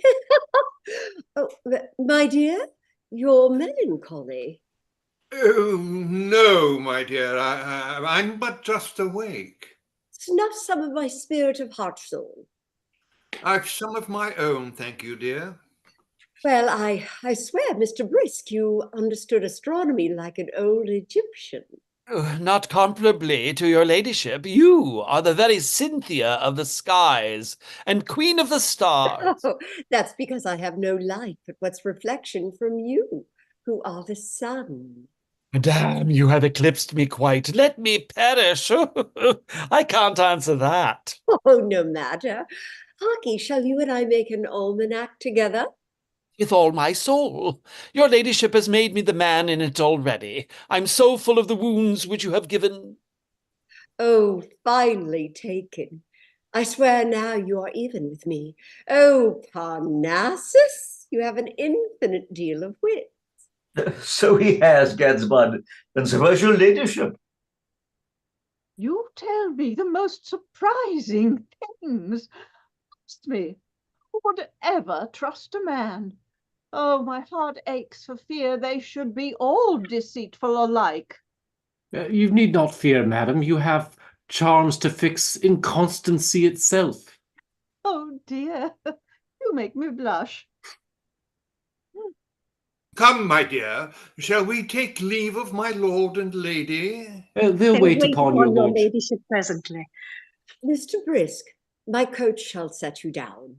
What's the matter? What's the matter?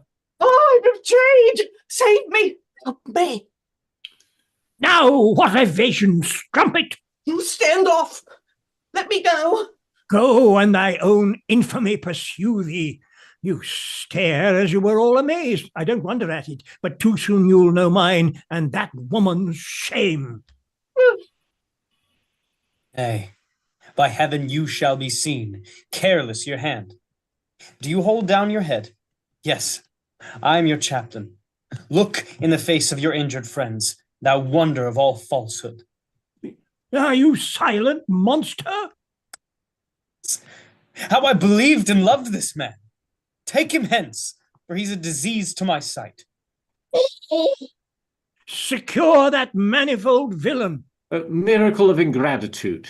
This is all very surprising, let me perish. You know, I told you Saturn looked a little more angry than usual. We'll think of punishment at leisure, but let me hasten to do justice in rewarding virtue and wronged innocence. Nephew, I hope I have your pardon, and Cynthia's, We are your lordship's creatures. and be each other's comfort. Let me join your hands. Unwearied nights and wishing days attend you both. Mutual love and lasting health and circling joys tread round each happy year of your long lives. Let secret villainy from hence be warned, howe'er in private mischiefs are conceived.